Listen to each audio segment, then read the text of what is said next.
Australian Survivor SA. Survivor New Zealand. Survivor. 21 South Africans. 12 ordinary Australians. 16 New Zealanders. 20 Suomalaista. £1 million. Miljoona euroa. Miljoon shkelling. 1 miljoen roebel. Beschrijven het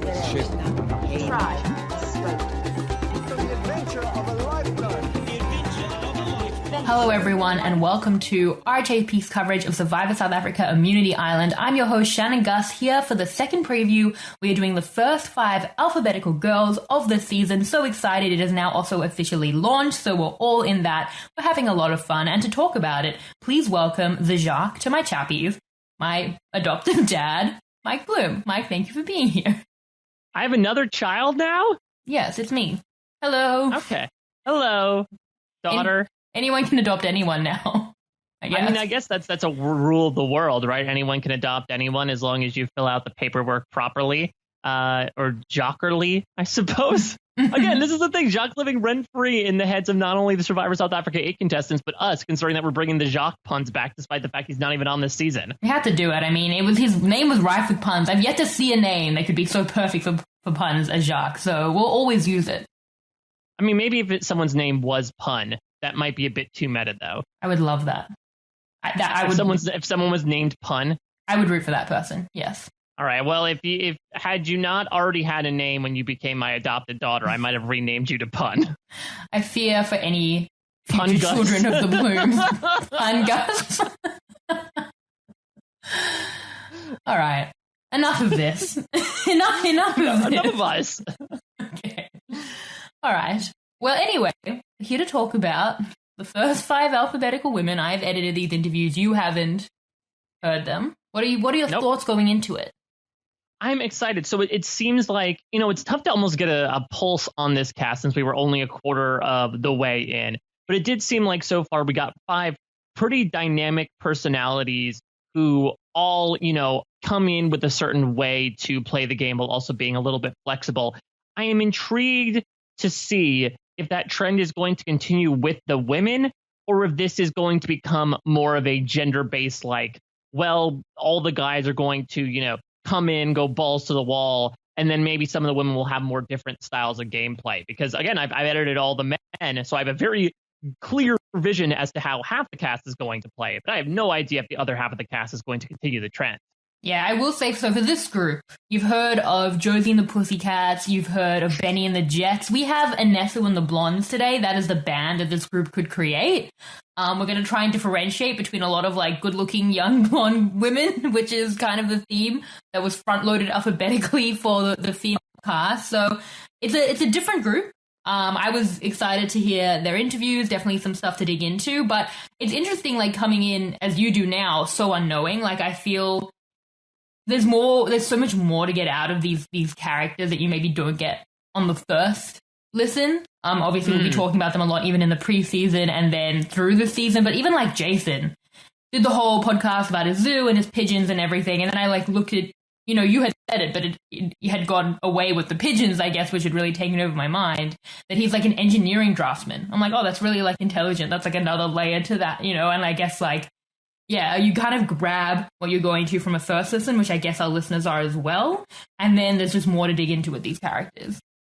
So that being said, if you missed our first part, which you shouldn't, we've already posted it. It's an interview with the first 5 guys. It should be up on the website and in your podcast feed already. What's going to basically happen is Shannon and I had the opportunity to submit questions that were then asked of these contestants. The interviews were recorded. We took that audio, packaged in with us asking the questions to make it seem as fluid as possible. And we're going to be playing those interviews right now. We will stop down periodically when one of us says the word steers. We will stop the podcast and talk about what we just heard. And I know that, Shannon, you're also going to pipe in elements from the bios of the contestants, right? Yes, I will be doing that.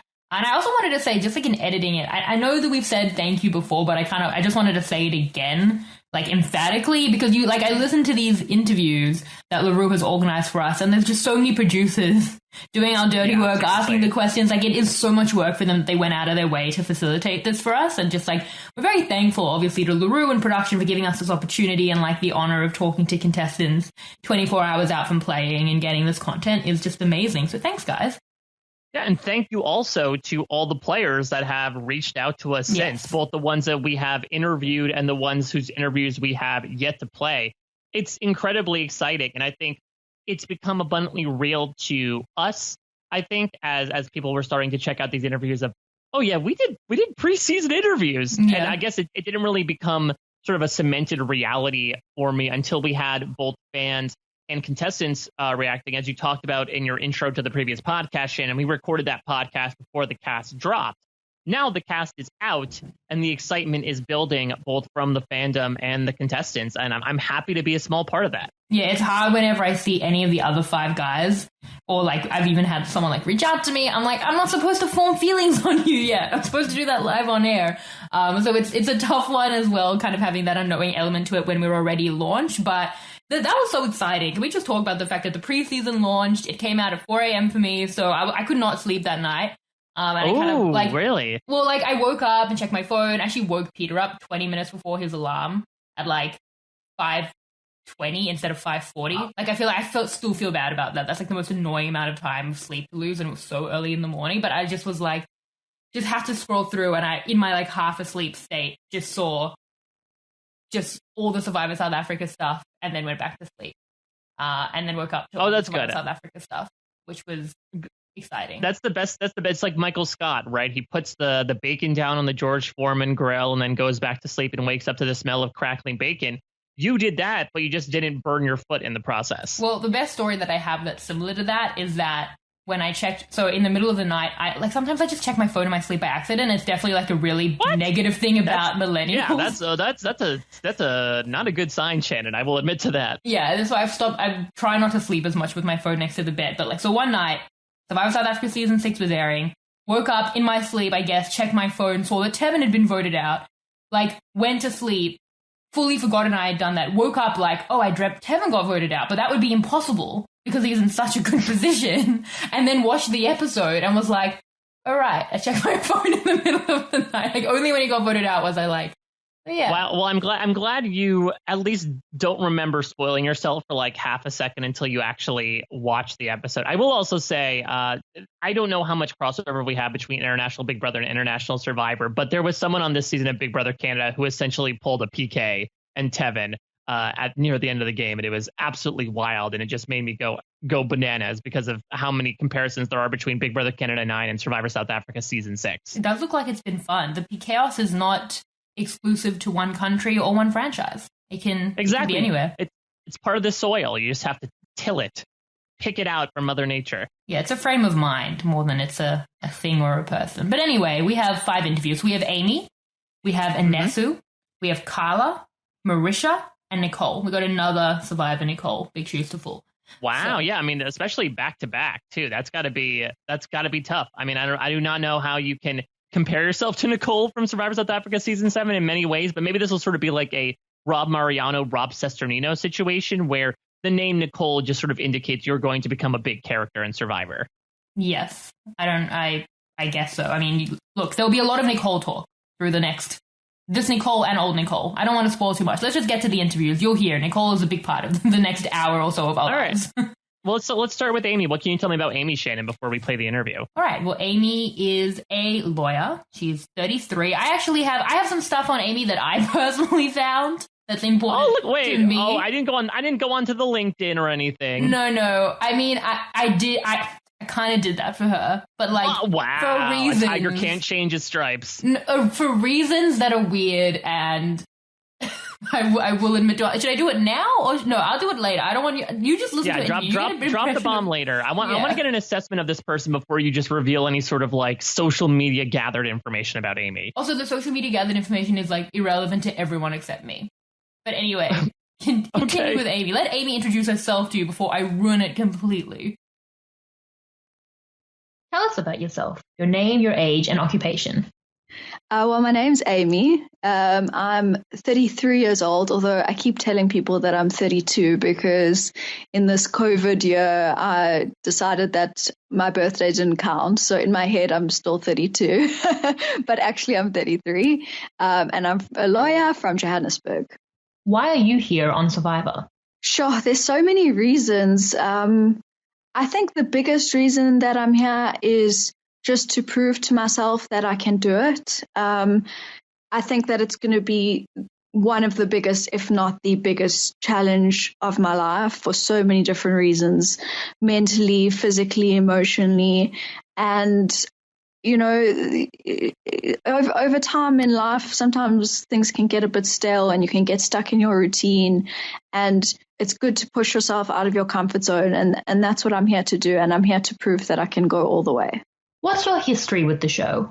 Sure. So, I remember watching the first ever Survivor season many, many years ago and being completely hooked. And then as the show evolved, we've had 40 seasons in the US. This is the 8th season in South Africa.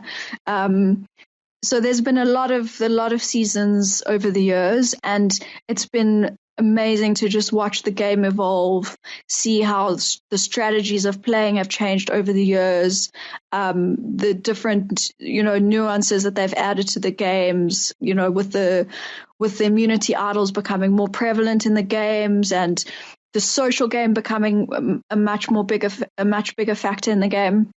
It's just been amazing to watch, and I've been there along the way, the entire process. What is one life experience you feel has prepared you for Survivor? Sure. I think being a lawyer, that's my day-to-day life, and that's dealing a lot with people. You've really got to know how to be a people person, and oftentimes you have to be very convincing. You have to get your argument across. You have to get people to get on board with what you have to say. And there's a huge element to that in the Survivor game. The social game is, as we've seen, is massive. And so I think I'm well equipped from just practicing it day in and day out in my normal life to play that game. What do you think people will perceive you as? Sure. It's going to be interesting because I have a strategy that is to not go out there and be the leader of the pack, which goes against my intuition and my natural state. But so I'm going to try and be a little quieter, especially in the beginning. I don't know how long I'm going to be able to hold that up for. I think eventually one's true colors come out. So I think in the beginning, perhaps I'll be a little bit quieter and the audience won't get to know me so well. But then I think eventually they'll see the strong player, the physical player, the social player come out. Steers. Wait, so did she just say like, hey, heads up, I'm going to get a purple edit for the first part of the season? I would enjoy that awareness. I think maybe less in the South African version, but to go out and be like, I'm just going to play a really good game and not care if I get an edit and know that editing is often from like a male-centric view and maybe I'm not giving them the exact game that they want, but it's a winning game. Like, I would really enjoy that awareness. But also, I'm more concerned about how she's like, I'm a natural leader. I don't want to lead, but my instincts might come out. So either you're purple playing well or you're being a leader and as a strong woman are going out early. So I hope she is purple for her sake. Yeah, it's a weird thing. We even saw this it's an odd comparison, but I think back to Chicken Morris in Survivor China. That is an odd comparison. Where he comes right out of the gate and says, I want to lead this. And then he says, I'm going to back up. But then when people go to him being, hey, this thing, help us with it. He's like, I'm not going to be the leader, so I'm not going to say anything. And that even screwed him over further because now he's like being obstinate and refusing to give people advice when they ask for it. So I would say when it comes to this whole leadership conundrum, when it comes to alpha personalities, typically you want to offer your opinion when it is asked. I think don't go one extreme or the other. Reach that happy medium where you can still have your ownership over certain parts of camp life if you like to, but don't necessarily put everything out on the table. flip one card over, not your entire hand. But also, she's a lawyer. Like, is anyone asking her for shelter advice? Not really.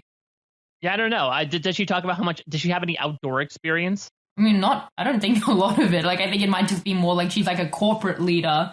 And that's the worst kind where you're like... Oh, yeah. And then that's the Richard Hatch approach, right? Like, and as Sue Hawk once said, corporate doesn't work out here in the bush. Yeah, like to come in and be like delegating because you're used to being like a boss, but not actually being maybe what should be a leader in that type would be, again, as a woman, I think would be a really bad early boot factor. But she's saying she's not going to do that and she's going to be purple. And if she's purple, she's in the game.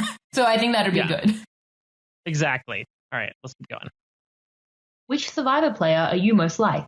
It's difficult to say who I'm most like, but I can definitely say which player I aspire to be like. And definitely from in the local version of the show, I would be very proud of myself if I played a game like Nicole Kappa did last season.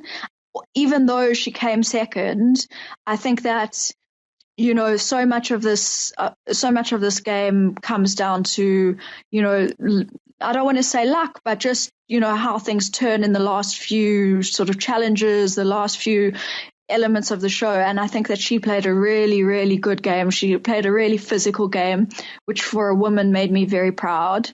And I'd like to do the same. I think she played a strong social game. I know she upset a lot of people. I wanted to say another word, but anyway, I'll be PG. But, she did do that, but I think she played a really good game, and I think she deserves a lot of credit for it, and I hope I can play as good a game as she did. What do you desire in an alliance?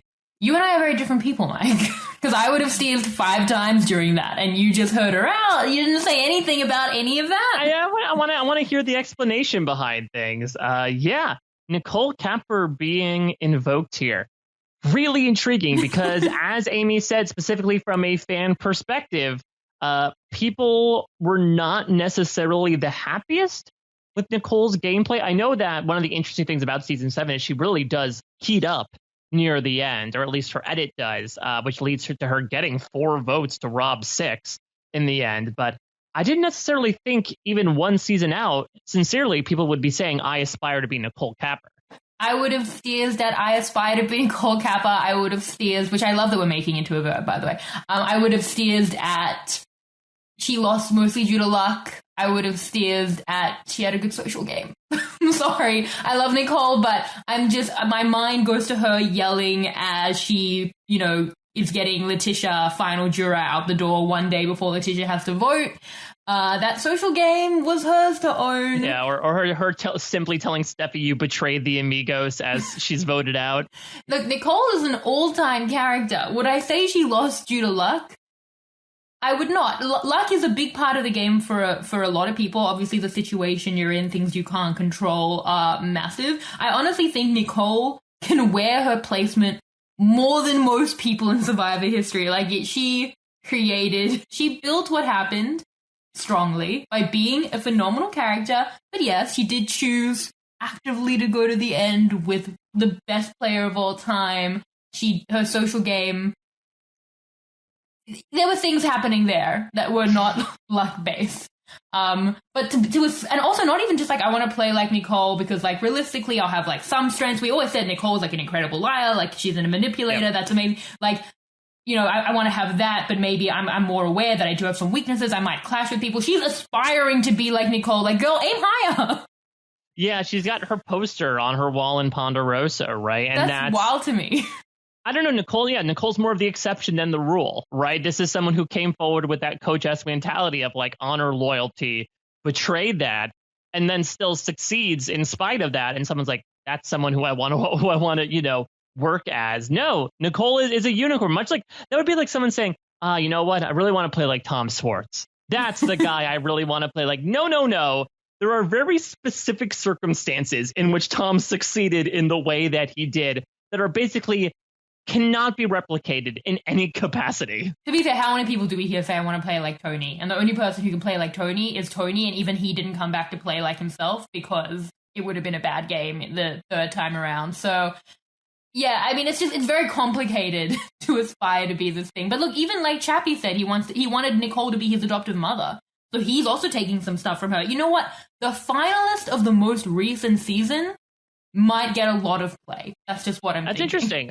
Well, I don't remember obviously we didn't do preseason coverage for season 7, but to that point, I mean, were people talking about Jean?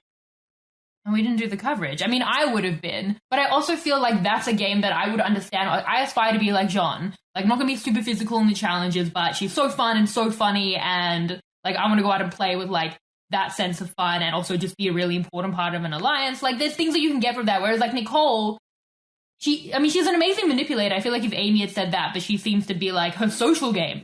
Amy, please, again, aim higher. Amy higher than that.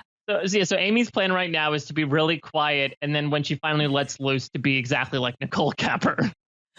Hide your Letitias. All right, let's keep going with Amy.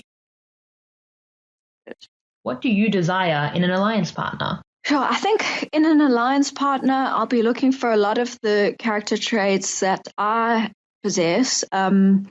So someone who actually I can trust. You know, I know there's not going to be a lot of people that we can trust on that island.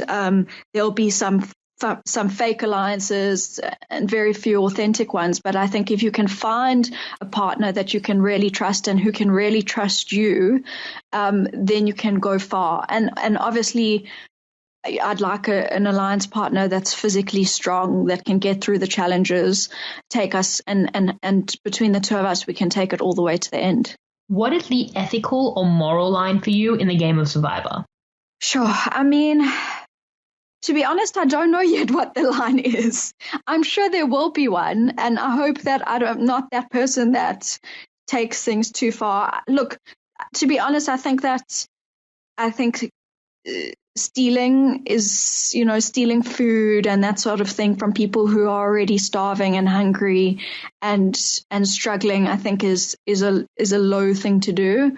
I think that doesn't benefit your game at all. Everything else, as far as it relates to the strategy of the game, I think all bets are off and everyone understands that. But when it comes to actual, messing with people's living conditions or messing with people's, comfort and that kind of thing, especially stealing food and taking food away from people, I think that's probably where my boundaries lie. Steers. Wait, has anyone stolen food on Survivor South Africa? Am I misremembering something? Well, she's a fan of all the American seasons as well, and that happens fairly often. Maybe she's thinking a lot about Taylor. Yeah, I guess that's true. I feel like even though in recent Survivor we haven't really dealt with that. Maybe the exception is when Scott and Jason and Ty poured out the water onto the fire. That sort of idea of spurning everyone because you didn't get your way. But yeah, I feel like it's been a long time since people have stolen food. I feel like people are more chill about that stuff nowadays. Yeah, it probably won't happen because it's probably beyond a lot of people's ethical lines. So it was good for her to point that out. Unless, much like we talked about Survivor South Africa champions, could there be an express rule this season that you can steal other people's food? Well, they can always do that. Like, that's never against the rules. Also, like, Philip and the sugarcane, would that count? Moira, the fact that they came back to haunt her so much. Like, maybe you should think about that. I mean, I don't know if you can steal if you're offering it, Yeah, like if you offer and withhold, that's not stealing to me. Yeah, I feel like stealing, like, that was never theirs. That's not stealing, that's more just like hoarding. Yeah, exactly. It's more so, hey, I found this thing and I'm not going to tell it. That's Jane Bright catching the fish and eating it all by herself in the jungle. Yeah, she wasn't super clear about whether she would hoard food. So we don't know. It's not, I guess, you could even say, is there a line where in Survivor Cook Islands, when Ozzy catches the fish and Yul and the I-24 say, oh, maybe we won't even let the Raros eat it because we're going out and doing all the work. Like, is that even stealing food? Who's to say? There might only be a handful of cases of stealing food in Survivor history. And ironically, Winners at War, they withheld peanut butter from Yul on Edge of Extinction. Why is he so caught up in all that stuff? It comes full circle. If you're on a season with Yul Kwan, prepare for some food to get stolen, evidently. The fact that you said full circle and not Yul circle makes my heart hurt for you, because it was right there. All right, well, I'm listen, sorry, Kieran. I'm sorry, I know you're listening. I wanted to put a Yul pun in there, so. But it was right there. All right, Yul circle. There, I said it. Thank you, my daughter. I feel like I said it because a child of mine said it, albeit adoptedly. You know me, pun Gus. Always making fun. Why? Why would you make that? Okay. Would you rather be a pre-merge boot or go to the end but get 0 votes? Look, I mean, I think that getting 0 votes at the final tribal council doesn't mean that you played a bad game. I think that getting to the final tribal council is a huge, huge, huge achievement. I would never say I would rather go out pre-merge than get to that final tribal council. That is the ultimate goal. And once you're there, like for me, once I'm in that ultimate final tribal council, whatever happens, happens. And I honestly, I'll make the most convincing argument that I can for why I should be the winner. But anyone who makes it there deserves credit and deserves applause, and I would never take myself out of the running for that. What will be the biggest component of your game? I fear that Amy is putting something out into the universe, is my concern about just like being a losing finalist between like the Nicole Kappa stuff and like going to the end and getting 0 votes is fine and like kind of uncontrollable. I get that she's a lawyer, so she probably always feel kind of comfortable in that domain, although we haven't seen that go so well for some other lawyers. But I'm concerned because in her bio, she also says that her strategy going into the game is to keep under the radar as much and as far as possible and to build strong alliances with other castaways who would be perceived as bigger threats in the game than her. Yeah, that's rough because at what point will that perception turn back around? There's only so many contestants that have gone to the final tribal council and can then say, oh, no, you thought this person was in charge. I was the person in charge. And almost all of the time, that perception went over correctly because the jury hated the person that they're talking about.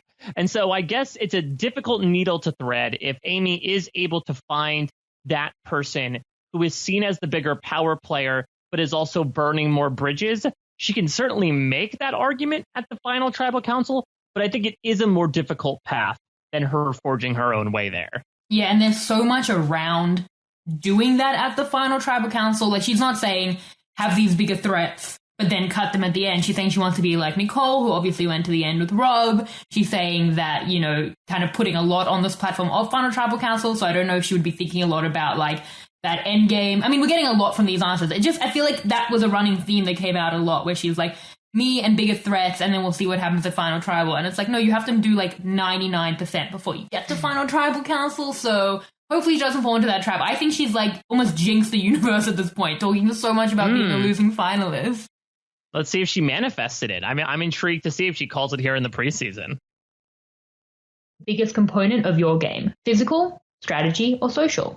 I think that the social game, as the years have progressed, and as I said before, I think that the social game has become hugely, hugely important. I think that when Survivor first started, there was a lot more emphasis on the physical game, and those players that were strong weren't seen as threats as much yet.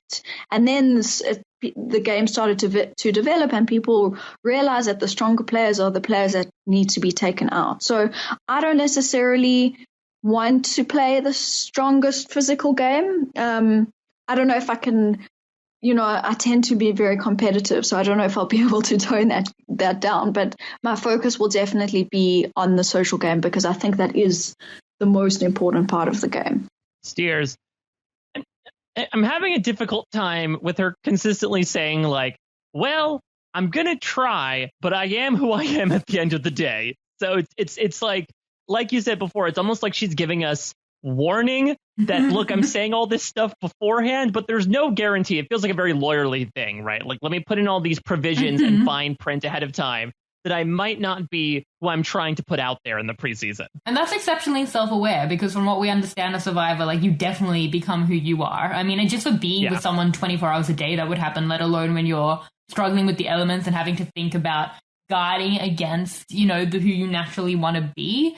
That is self-aware, but yes, the leader challenge beast loud thing might be more of an issue. But at least she's cognizant of it and she's trying to keep it in check. Yeah, exactly. I mean, I think self-awareness is absolutely key. I think the issue will be you're inevitably going to become that person, in my opinion. Because I think there's a variable answer as to that question of, are you truly yourself out there on Survivor? Because obviously you're under extreme circumstances in the biggest regard of the word. But I don't know. I also just feel like, as much as she's talking about restraint, I feel like there's very little restraint in the game of Survivor just due to the natural deprivation. So I feel like actually the way Amy is describing who she doesn't want to be might end up being the person we see on screen. Well, that's one of the most interesting things to me now coming into the first few episodes. Is like, will Amy be who she is or who she wants to be? And those two people are opposite people. So we'll get a very clear sense of that. Yeah, it's like Dr. Jekyll and Mr. Hyde. I don't know what Amy's full name is. It's like, what, Dr. Amy and Mrs. whatever her last name is. It's Eliason or Eliason, I think. Okay, so we'll see if Amy or Eliason is the one who comes to the scene here in South Africa. What's your favorite advantage in Survivor history? I think the advantages that I've seen in previous Survivors where a player gets a second chance. So everyone thinks that they're voted off and they're out, and then there's a chance for them to return to the game. I mean, that's a massive twist that is new to the game, and I think that adds a whole other element and a whole other dynamic. That's quite something. Which celebrity? Why are you making steers my own interview, Mike? You steers that. Listen, I thought it was assumed, that obviously we are not fans of Edge of Extinction or any other second chancey type of elements. Neither is LaRue, I believe. Well, I love second chances this season, but yes, you're not getting that. LaRue has promised us that will never happen. Amy, you break my heart. You break my heart by saying that's your favorite advantage. I mean, listen, we talked about this when Edge of Extinction was first introduced. Like, as a player, you're like, oh, this is great. This is fantastic. I got an extra life. As a fan, you're like, what is this? Well, yeah. What is going on? Yeah, because we asked that question. How did we mean it when we said your favorite advantage? Like, did we mean it as a player or just in general? I mean, I think it depends on the person, right? And I think that's also a very big determinant, is if you're responding as a player, then yeah, and I think a lot of people did respond as players of, oh, I like this because I want to use it. I think seems to be sort of the implication behind these answers, as opposed to just like, well, I think the concept of, an idle nullifier is just incredibly entertaining. God, I don't want to see it, but man, is it fun. I love that. It wasn't a vague question by us. It was just an additional personality quiz to see how you would take it. We are excellent interviewers. Mike, what is your favorite advantage in Survivor history? I mean, I have to cop out and give like the hidden immunity idol, Mm-hmm. I think, just because I think it's something that has proven itself time and time again. And there's just so many ways that it can be worked around, all the ways that it can be found. I mean, the fact that it is the twist to become like such an integral part of the game, I think speaks volumes for it, as opposed to these others, medallions of power or what have you that have fallen by the wayside. What about you? Oh, I think I said that verbatim. Literally, I can read the text I sent to my brother when he asked me that earlier today. It was exactly what you said. I said the correct answer is just the idol. Nothing else has woven itself into the fabric of the game so significantly. So we are the same person. But obviously, to be on brand, I would have to say the Two-Face idol, because it's brilliant. All the reasons I've already stated in other podcasts. Oh, yeah, the 50-50 coin. Yes. Two-Face idol. Yeah. Oh, yeah, exactly. So, yeah, so maybe, I don't know, maybe we'll have someone mention a 50-50 coin here, but otherwise, Amy's a big fan. Amy, I guess we should call her now. Breaks my heart. Fictional character would you like to come out for you as a loved one? I think that if we had a loved ones visit and I could choose any celebrity or fictional character to come out, I think I'd choose Michelle Obama. I love her so much. I've read her book, Becoming, and I just think she is such a strong woman. And I think she'd just come out, she'd give me a big hug, and she'd be like, you got this. She'd be like, you got this, girl, don't worry. And then I'd be like, yeah, you know what, Michelle, I've got this, thank you. And I think it would just give me that push to take it to the end. What food would you sit out an immunity challenge for? I say this now. I say now there's no food that I would sit an immunity challenge out for, but chances are that I'm going to eat those words, excuse the pun, at some point in the game. And there's going to be so many foods that I would choose over doing an immunity challenge. I think if anything could make me go a little bit weak at the knees, it would be like a really good burger and chips. If you could have steers. Yeah. I mean, I think, again, this is Amy being very, self-introspective of like, yeah, I say this now, but I know it's going to happen. But I think, in my opinion, though, I think that's the way to answer this question. And because spoiler alert, we're definitely going to get people. I think we already did, right? They're like, no way, no how am I we're sitting getting out more for food today. Yeah. Chances are you're going to, right? Like your body is only so weak. You're going to look at the challenge and be like, there's 13 people competing. I have a snowball's chance in hell. Let me at least eat. So, play a little bit of make-believe here. I do like the fact that Amy is at least level-headed to say, yeah, I'll make that claim now, but ask me again in 2 weeks when I'm starving, and here's the laundry list of things that I want. I love that Amy is like scared of what she'll become. It's like, this is what I'm planning to do, but who knows if like Hulk Amy is going to come out and just lead people and be good at challenges and just eat all the food, and I can't control what Hulk Amy does when the full moon hits, and I know I'm mixing some metaphors here. Oh, no, correction. I believe the Hulk does come out at the full moon, yes. Yeah, she genuinely does seem a little afraid. Look, I love the introspection because I think that it's nice to aim Amy for things and then know that, maybe they're not going to all pan out because it's a difficult game. But I totally agree that with these questions, like, we're trying to get a bit of an insight into. We'll see some people later on, but like when we ask, what contestant are you most like we said most like, not exactly like. So, we're trying to figure out how you perceive yourself. And when we say the food thing, definitely be like, I'm hoping not to sit out for anything, but if I did, we want to know your favorite food, okay? Like, answer the question. All right. Well, I can't wait to see, how many people answer that according to your ominous words over the course of the next couple of hours or so. You can tell that like Amy did answer both those questions. I've just had that rant bottled up for like 2 days. Oh my God. All right. Let's finish off Amy here. Have any superpower? What would it be and why? I mean, we're about to play the game of Survivor, so I've got to say, being able to read minds. I mean, you got that. You're going to take it all the way. So I don't know if I'd necessarily want to read the minds of all my competitors and fellow castaways. It might not be a pretty picture, but yeah, that's got to be the superpower that I'd choose. With one night until the game starts, what's going through your mind? I mean, there's so many things, but I'm also trying to not overthink it and just be like a little bit zen and all, meditative about it. Like, it's impossible to predict what's facing us, what's awaiting us. I know that there's a lot of twists and turns that have been planned for this season, so I think it's going to be a wild ride, and I think trying to worry too much about what's waiting and how it's going to all turn out is it's a little bit of a waste of time. So I'm just trying to focus on, being strong mentally, being strong physically, being strong emotionally, and I'm excited. I'm looking forward to it. Day one is coming up in a few hours, and I can't wait. And on day one, you won't see a lick of me. Just a warning. Yes, definitely not Hulk Amy as well. The version that will never come out. Yeah, Bruce Banner Amy is going to be right here for the first little bit of the season, but then offer her a burger and she'll Hulk out completely.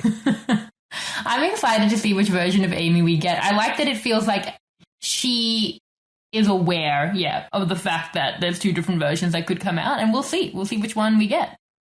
Yeah, I'm excited for Amy. I think, we've talked about this, and you even mentioned it, that I do think the role of lawyer has been a bit demystified over the course of Survivor, especially watching Sharn make the final tribal council and lose twice has sort of made you realize, oh yeah, if you're a lawyer and you walk into the final tribal council, it really is not as much of a slam dunk as you think it might be. So I will not say, I don't think she's maybe given as much of a leg up when it comes to some of the more strategic, smooth talking operations as you may think. But I do think, as we talked about, I think that self-actualization and self-introspection are key, even more so than talking skills. So I do think that hopefully Amy makes it to the point where she did bust out of that purple edit, Natalie Bolton style, and turn into this jugular flossing machine. Yeah, well, when I did my deep dive with Sharn, she was saying how in court, like you're not allowed to, like jury can't come to court with a decision in mind. You would be literally kicked off the jury. Like that's an illegal thing to do. You have to, make the decision during the process and deliberate in that way. And I was like, right, but most people on Survivor don't do that. And she was like, oh, right. And I think it became like a really crystallizing moment of why she thought she could really, you know, change the minds of Final Tribal Council, but on Survivor that just doesn't happen. So I wonder if Amy as a lawyer has a similar thing where you trust that juries go in with an open mind, but on Survivor they almost definitely don't, almost all the time. Yeah. You don't work in a court and one of the jurors walks in and says, okay, I have two rocks here. One says guilty and one says not guilty. I'm going to have you draw the rock, lawyer. And if you refuse, then I'm going to vote guilty automatically. Yeah, definitely not a jury interaction that Sean has had, I think, other times other than Survivor. So yes, the Survivor jury is really different to a court jury. And I think maybe, I don't even know what type of lawyer she is, but that can sometimes be difficult for lawyers. But my social media stalking, now that Amy was about to introduce herself. Yes. So random and super specific to me. But there are two communities in my life that I feel really anchor me. There's obviously the Survivor community, and then like probably more core to who I am even is like the South African Australian Jewish community. Okay. I don't think we've had a Jew on International Survivor yet, because I feel like I would know them, or at least know someone who knows them. Anyway, stalking Amy on Instagram, saw she was at a wedding where the men were wearing kippot, so I'm like, oh, maybe she's Jewish. So I went to her Facebook, and we had like 8 mutual friends. Just like random South African Jewish community people. Interesting. She's either Jewish or Jewish adjacent. I don't know. But like, it's please, Shannon, adjacent, please. Yeah, you're right. Now I'm flipping it. I'm sorry. And the reason I feel like this is a big deal is I feel connected to it. We have like, all these mutual family friends. I think like a cousin in there. Like, it's a very insular community. And I do feel like if someone from our community in Australia was on Survivor, I feel like it would be all anyone was talking about. Maybe I'm overstating this, but like in my mind when I was in Top Model, like the community were talking about it quite a lot. And so I just can't imagine, like, I hope for her, and I would feel like the community would all be talking about her being on the show. Anyway, I just thought it was funny because I was like, if she's Jewish, I'll definitely have mutual friends with her. And then I just did. No Survivor people. Just like random people that I know who I like went to school with, or like random family friends. So now the question is, of the two sides that Amy is presenting, which one is the more Jewish? I don't know if we should get into just like stereotyping the Hulk Amy or not. My mom is like, I could ask my friends about her. I'm like, Mom, no. I've already gone too far and I have to admit it on the podcast. Anything No, come on, we want some intel.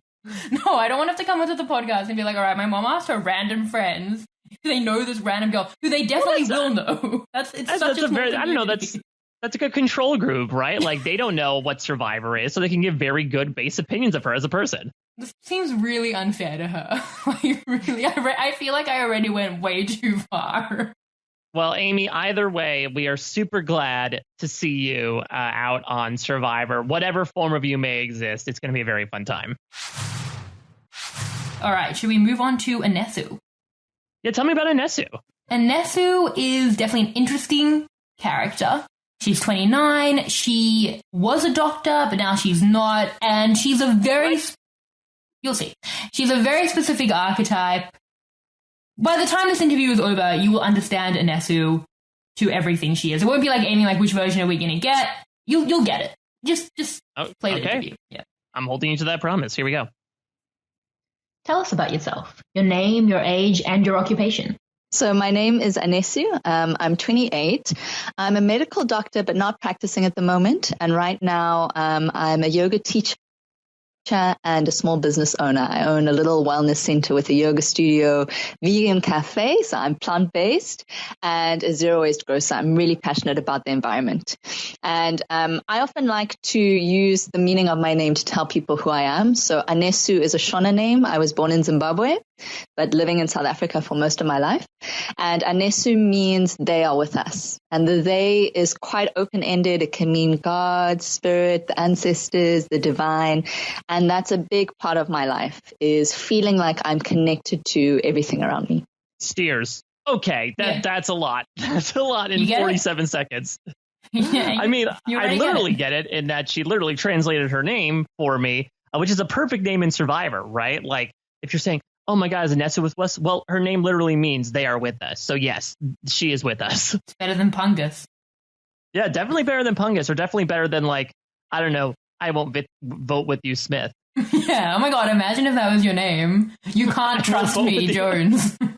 Exactly, like, slit your throat, Mackenzie. Yeah, villain. Like, there's a lot of bad names for Survivor that you should not call your child that are worse than Pungus. I'm so intrigued by the life transition that she makes. Does she go into that over the course of this interview? Yeah, I won't. Okay. I You're so impatient, Mike. Listen to the interview. Oh, I'm sorry. You tell me I'm not fast enough on the steers trigger in Amy's interview. In Anesu's interview, I'm too hot. No, but that's to react. Like, you're asking what's going to happen. Just listen to the interview. This is the same. When I watch movies with my husband, and he asks me questions, I'm like, I'm watching the same thing. I don't know. I mean, I do know it, but just listen to the interview. All right, let's see if my question gets answered. Why are you here on Survivor? I'm the type of person who likes adventure. I think life is there to be lived, and I think my biggest purpose in this lifetime is to really know myself fully. And I think Survivor is one of those opportunities where you're thrust into discomfort, into the unknown, and it really challenges your ideas of who you are and what you stand for. And that's my biggest reason for doing this. What's your history with the show? The first time that I watched Survivor was with my dad. So my dad loves the show. He absolutely loves it. My mom didn't really like it, but me and him used to watch the show often together. And I really loved the element of it being a new show every single season because of all of the different personalities. So I grew up watching the show. I'm quite a fan. I watch it often. I find it really entertaining. And from a very young age, I always thought that that was something that I wanted to do. It was on my bucket list to be on Survivor. What's one life experience that has prepared you for Survivor? So I think my whole life has been something that has prepared me for Survivor. I've been on a constant journey of searching for who I am. So I started off working as a doctor, thought I was going to be a doctor my whole life. I wasn't happy. I ended up feeling quite depressed, and there was a lot of fear because I had based my whole identity around being a doctor.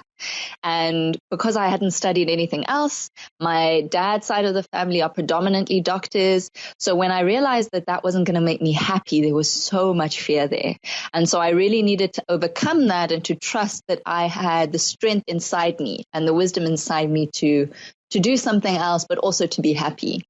Then I worked in corporate, experienced the same thing, but I kept going. So that's endurance, conquering fear again. And then I became a preschool teacher and a yoga teacher, and I started working on my dream.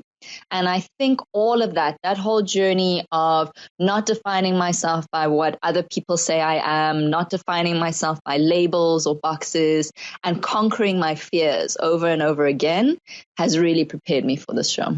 Okay, Steers, I'm glad I got the answer to the question. So Anesu is 29. Mm-hmm. She has lived a life of like a 50-year-old person. She's gone through like 5 careers. No, yeah, that's a lot. It's a really interesting character, and that's why I think it's a very cohesive storyline that you understand. Like someone who, as she said, like a whole family of doctors, it's expectation, it's not making her happy, and then she broke from that to like find her purpose. I mean, it's kind of like an Eat, Pray, Love thing. I've never seen Eat, Pray, Love. Is that like Eat, Pray, Love? No. No, that's more like a doctor, corporate, preschool teacher. Is that Anesu's version of it? Yeah, and now also like yoga instructor. And did she say a cafe owner? Yeah, so she owns a cafe that specializes in like eco-friendly food, it seems like. Yeah, she's the ultimate slashy. Like, I mean, I think it's pretty obvious. Like Slashy? Yeah, have you never heard of a slashy? I've never heard that term. That's so cute. Yeah, like if you have like a model, actress, influencer, they'd be like a slashy. Yeah. I love that term now. I feel like that applies to so many people in our generation. That's instead of influencer, I'm just going to say slashy nowadays. I'm also going to say slashy for me. And like, I'm a journalist and a podcaster. There's a slash in there. Yeah, wait a minute. I'm a slashy too. I just realized that.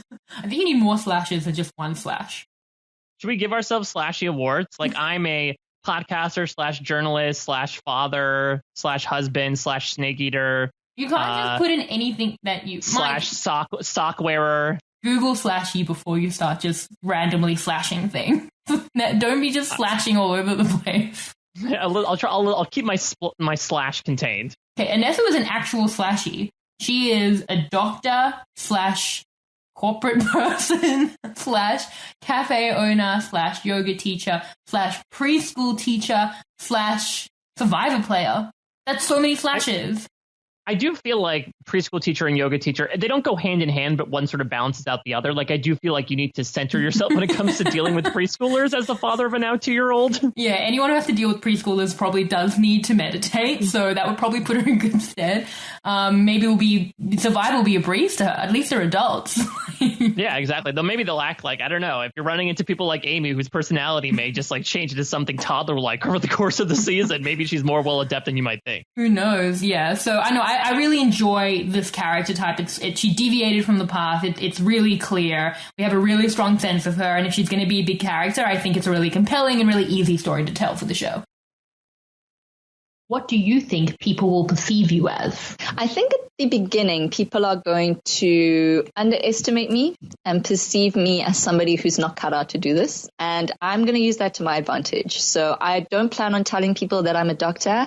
I'm just going to tell them that I'm a preschool teacher and a yoga teacher. And usually people see those types of people as airy fairy, head in the clouds kind of people. But I'm also quite athletic. I was an athlete in high school. I'm super competitive. And I think that's a side of me that people aren't going to perceive me to be at first. And so I'm really keen to surprise people and to use them underestimating me to my advantage. Steve. Oh, wait. Is Anesu going to Zen Hen on Survivor South Africa Season 8? No, because Henry was not an actual yoga teacher. Unless she is fooling us in this interview, I think Anesu is the person we think she is. It's just that she's such a slashy that she can take some slashes out and still be like 3 times what regular people are. And that's half of her. Yeah, it's intriguing to me. I mean, I would imagine that for many reasons why she wouldn't want to tell people that she's a doctor, right? I think there's certainly a connotation behind it. And also to the point that she made earlier, she's left that life behind. So it's not like she necessarily associates with that anymore. But I guess what I'm also a little hung up on is this idea of, initially I want to come across like I'm not really fit for this game. Yeah, I mean, that seems to be a bit of a running theme. I guess that Survivor puts so much fear into people about like being a threat that they try and play themselves down. But then again, like, it's like, where do you reach that perfect level? I definitely think she should be telling people that she's a doctor. Because it's unnecessary to lie about it. I'm very anti random lies on Survivor because it is so hard to restrain yourself, as Amy will tell you. Speaking of Zen Hen. Yes, and he's the perfect example. But I've spoken to like Jackie Glazier about this, who obviously lied about being a poker player. And if anyone should lie, it's a poker player, because there's so much in that. There's a lot of baggage to being a poker player on Survivor. And she's like, it's definitely not worth it because you have to be constantly thinking all the time. Like, I feel like with Anesu, in a couple of questions, we understand her, but it's largely based on like her life story and journey. And if you take out where she started, you don't really understand that. Like, I feel like just telling someone that story will connect you to them, and those will be those kind of genuine relationships. Whereas if you come in halfway through, they don't really know the real her, and I don't know how like real of a relationship it will be. I don't think it's a necessary lie, but I don't know a necessary lie. But I don't know if she'll end up doing that, because again, who knows what these people will do once they actually get out there. I mean, could it be a thing where maybe she doesn't necessarily, she lies about being a doctor, but obscures her medical past only partially? Could she be like, oh, I went to medical school for a while, or I was a nurse or something? Is it, why do any of that? It's so, I don't know. Maybe she feels that the job title of doctor, while maybe a bit diluted by the slashy of it all, is something that can stick in people's brains. Look, she'll say she's a doctor / etc. By the time she gets to the end of the sentence, they won't even remember she'd been a doctor, because it would have been 10 minutes ago in all of the slashy titles. So, yeah, just get it in there early. Don't bring it back to doctor then. Don't go like doctor / corporate / preschool teacher / yoga teacher / cafe owner / doctor. Don't remind them of the doctor at the end. No, you want to do it like second. So like, I'm a human first. I was a baby. Okay, when you say I'm a human first, that guarantees you're an alien, right? Like, if someone responds with saying you're a human, the lady doth protest too much. Yeah, I know. I'm a person / woman / doctor / then cafe owner, then you just kind of mumble the doctor part. Oh yeah, that's really obscure that. Be like, like really mutter it under your breath, and so people would just completely forget about it. We've worked it out. We're brilliant at Survivor. We would win. We figured it out. Let's see if Anesu follows our strategy of like covering her mouth when she says she's a doctor. Okay. Cafe owner, yeah. Which Survivor player are you most like? I don't think I'm like any of the Survivor players. I'm me. I'm a mishmash of everybody. I've got a little bit of Ty, where he was really sweet. He connected with the chickens on his season. So there's a bit of me there where I love nature. I love animals. A little bit of Russell Hands there where I'm super keen to hunt for idols. I'm super competitive as well. So I kind of see myself as having lots of different aspects of all of the Survivor players that have played. What do you steers? Oh boy, who had Ty and Russell's baby on their bingo card? As adopted by Nicole Kappa? Yeah, like why have there been 3 answers given in this question so far in this podcast, and there are 4 losing finalist performances in all of them? Ladies, aim higher. Is this a thing that the men are like coming out that they want to be all the winners, all the best winners ever, and the women are like, I want to be this losing finalist? What are we training women to expect of themselves is my question.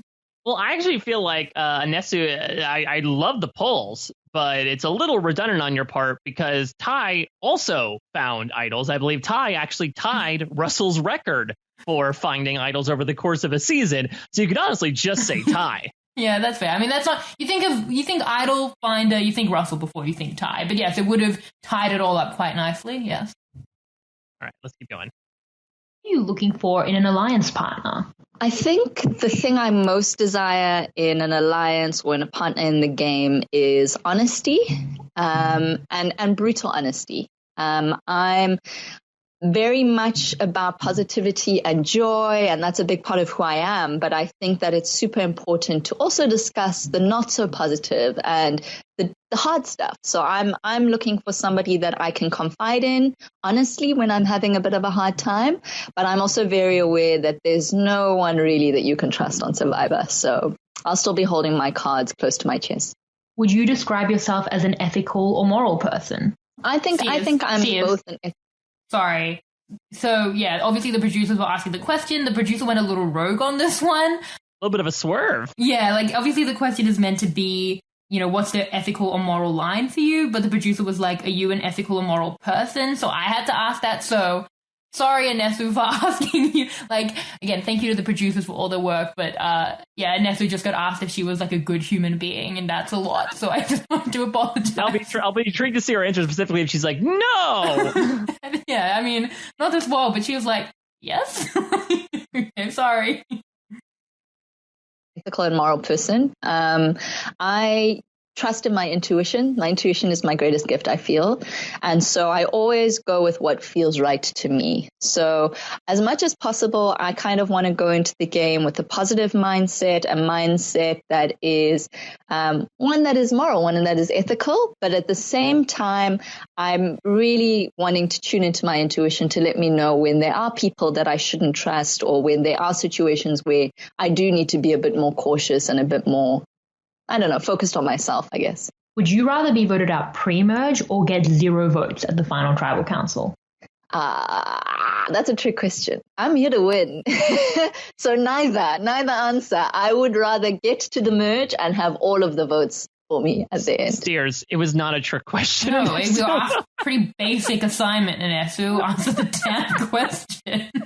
Oh, you caught us. We threw one trick question in there to see which Survivor player could figure it out, and you won the prize. You won the whole chocolate factory. No, there actually was a trick question, and that was, what's your favorite advantage? And you win if you don't say Age of Extinction. So unfortunately, we've already failed on that today. Now, again, guys, we ask it because it's hard. We wouldn't ask, hey, would you rather lose or win? Because that's boring. It's a boring question. It tells us nothing about you. Everyone wants to win. So... But I love that, though. No, that's very much Anesu, though, right? She just said before she screams positivity and joy. So I do feel like faced with this binary choice, she's very much like, I'm going to go with the one that's the best outcome for me. I'll go off the field on this one. That wasn't a choice. Just answer the question, guys. Come on. All right. What's your favorite advantage in Survivor history? I think there was a Survivor season where there was an idol nullifier, which was incredible, where the power of it was to nullify a hidden immunity idol, which was played. I think a lot of fans thought that was unfair because the hidden immunity idol essentially was powerless against it. But I loved how surprising that was and how it took everybody by surprise when it was played. Which celebrity or fictional character would you like to come out as your loved one?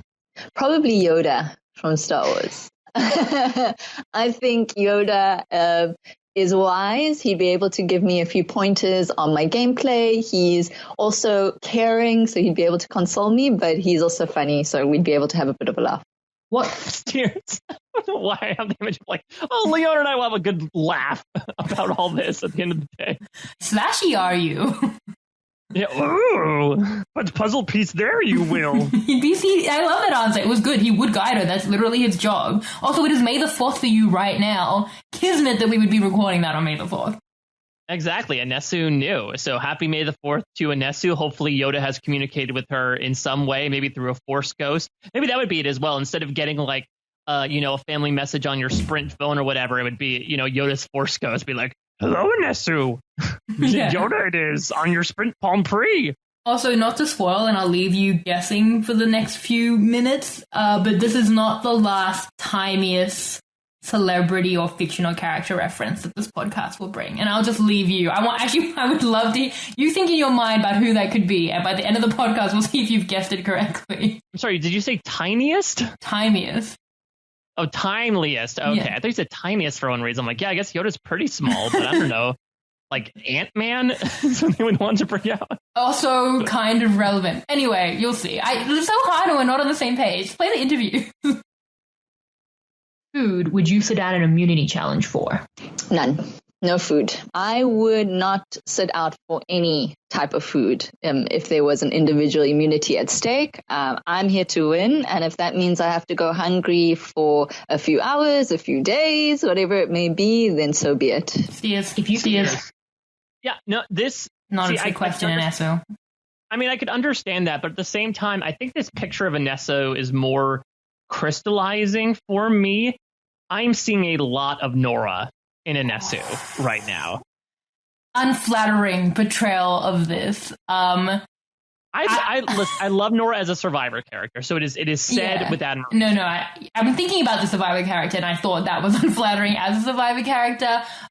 Look, she is, even as I said, you get it. Her bio is all the same, meditation, like that whole vibe. I honestly believe that Anesu won't sit out for anything. Like, I think she can get it done. She can get through preschool and med school and all the schools. She's staying in that endurance challenge. Like, she's my right. And so that's why I was thinking. Yeah, that's why I was thinking the Nora thing, right? Is because like that was remember when Lauren Beck had that challenge of put money on someone to win an immunity challenge when there's temptations involved. She said Nora, and Nora did exactly that. So that's the connection that I made primarily. Plus the fact that Nora also underwent this like big job shift into the wellness and health lifestyle as well. So I think there are some connections there. Yeah, she's a lot more measured, I would say, than Nora is. I mean, that's not saying much. Okay, yeah, but she is, if we're going to make that comparison. Also, Anesu, answer the question that you have been given. All right, just keep going. If you could have any superpower, what would it be and why?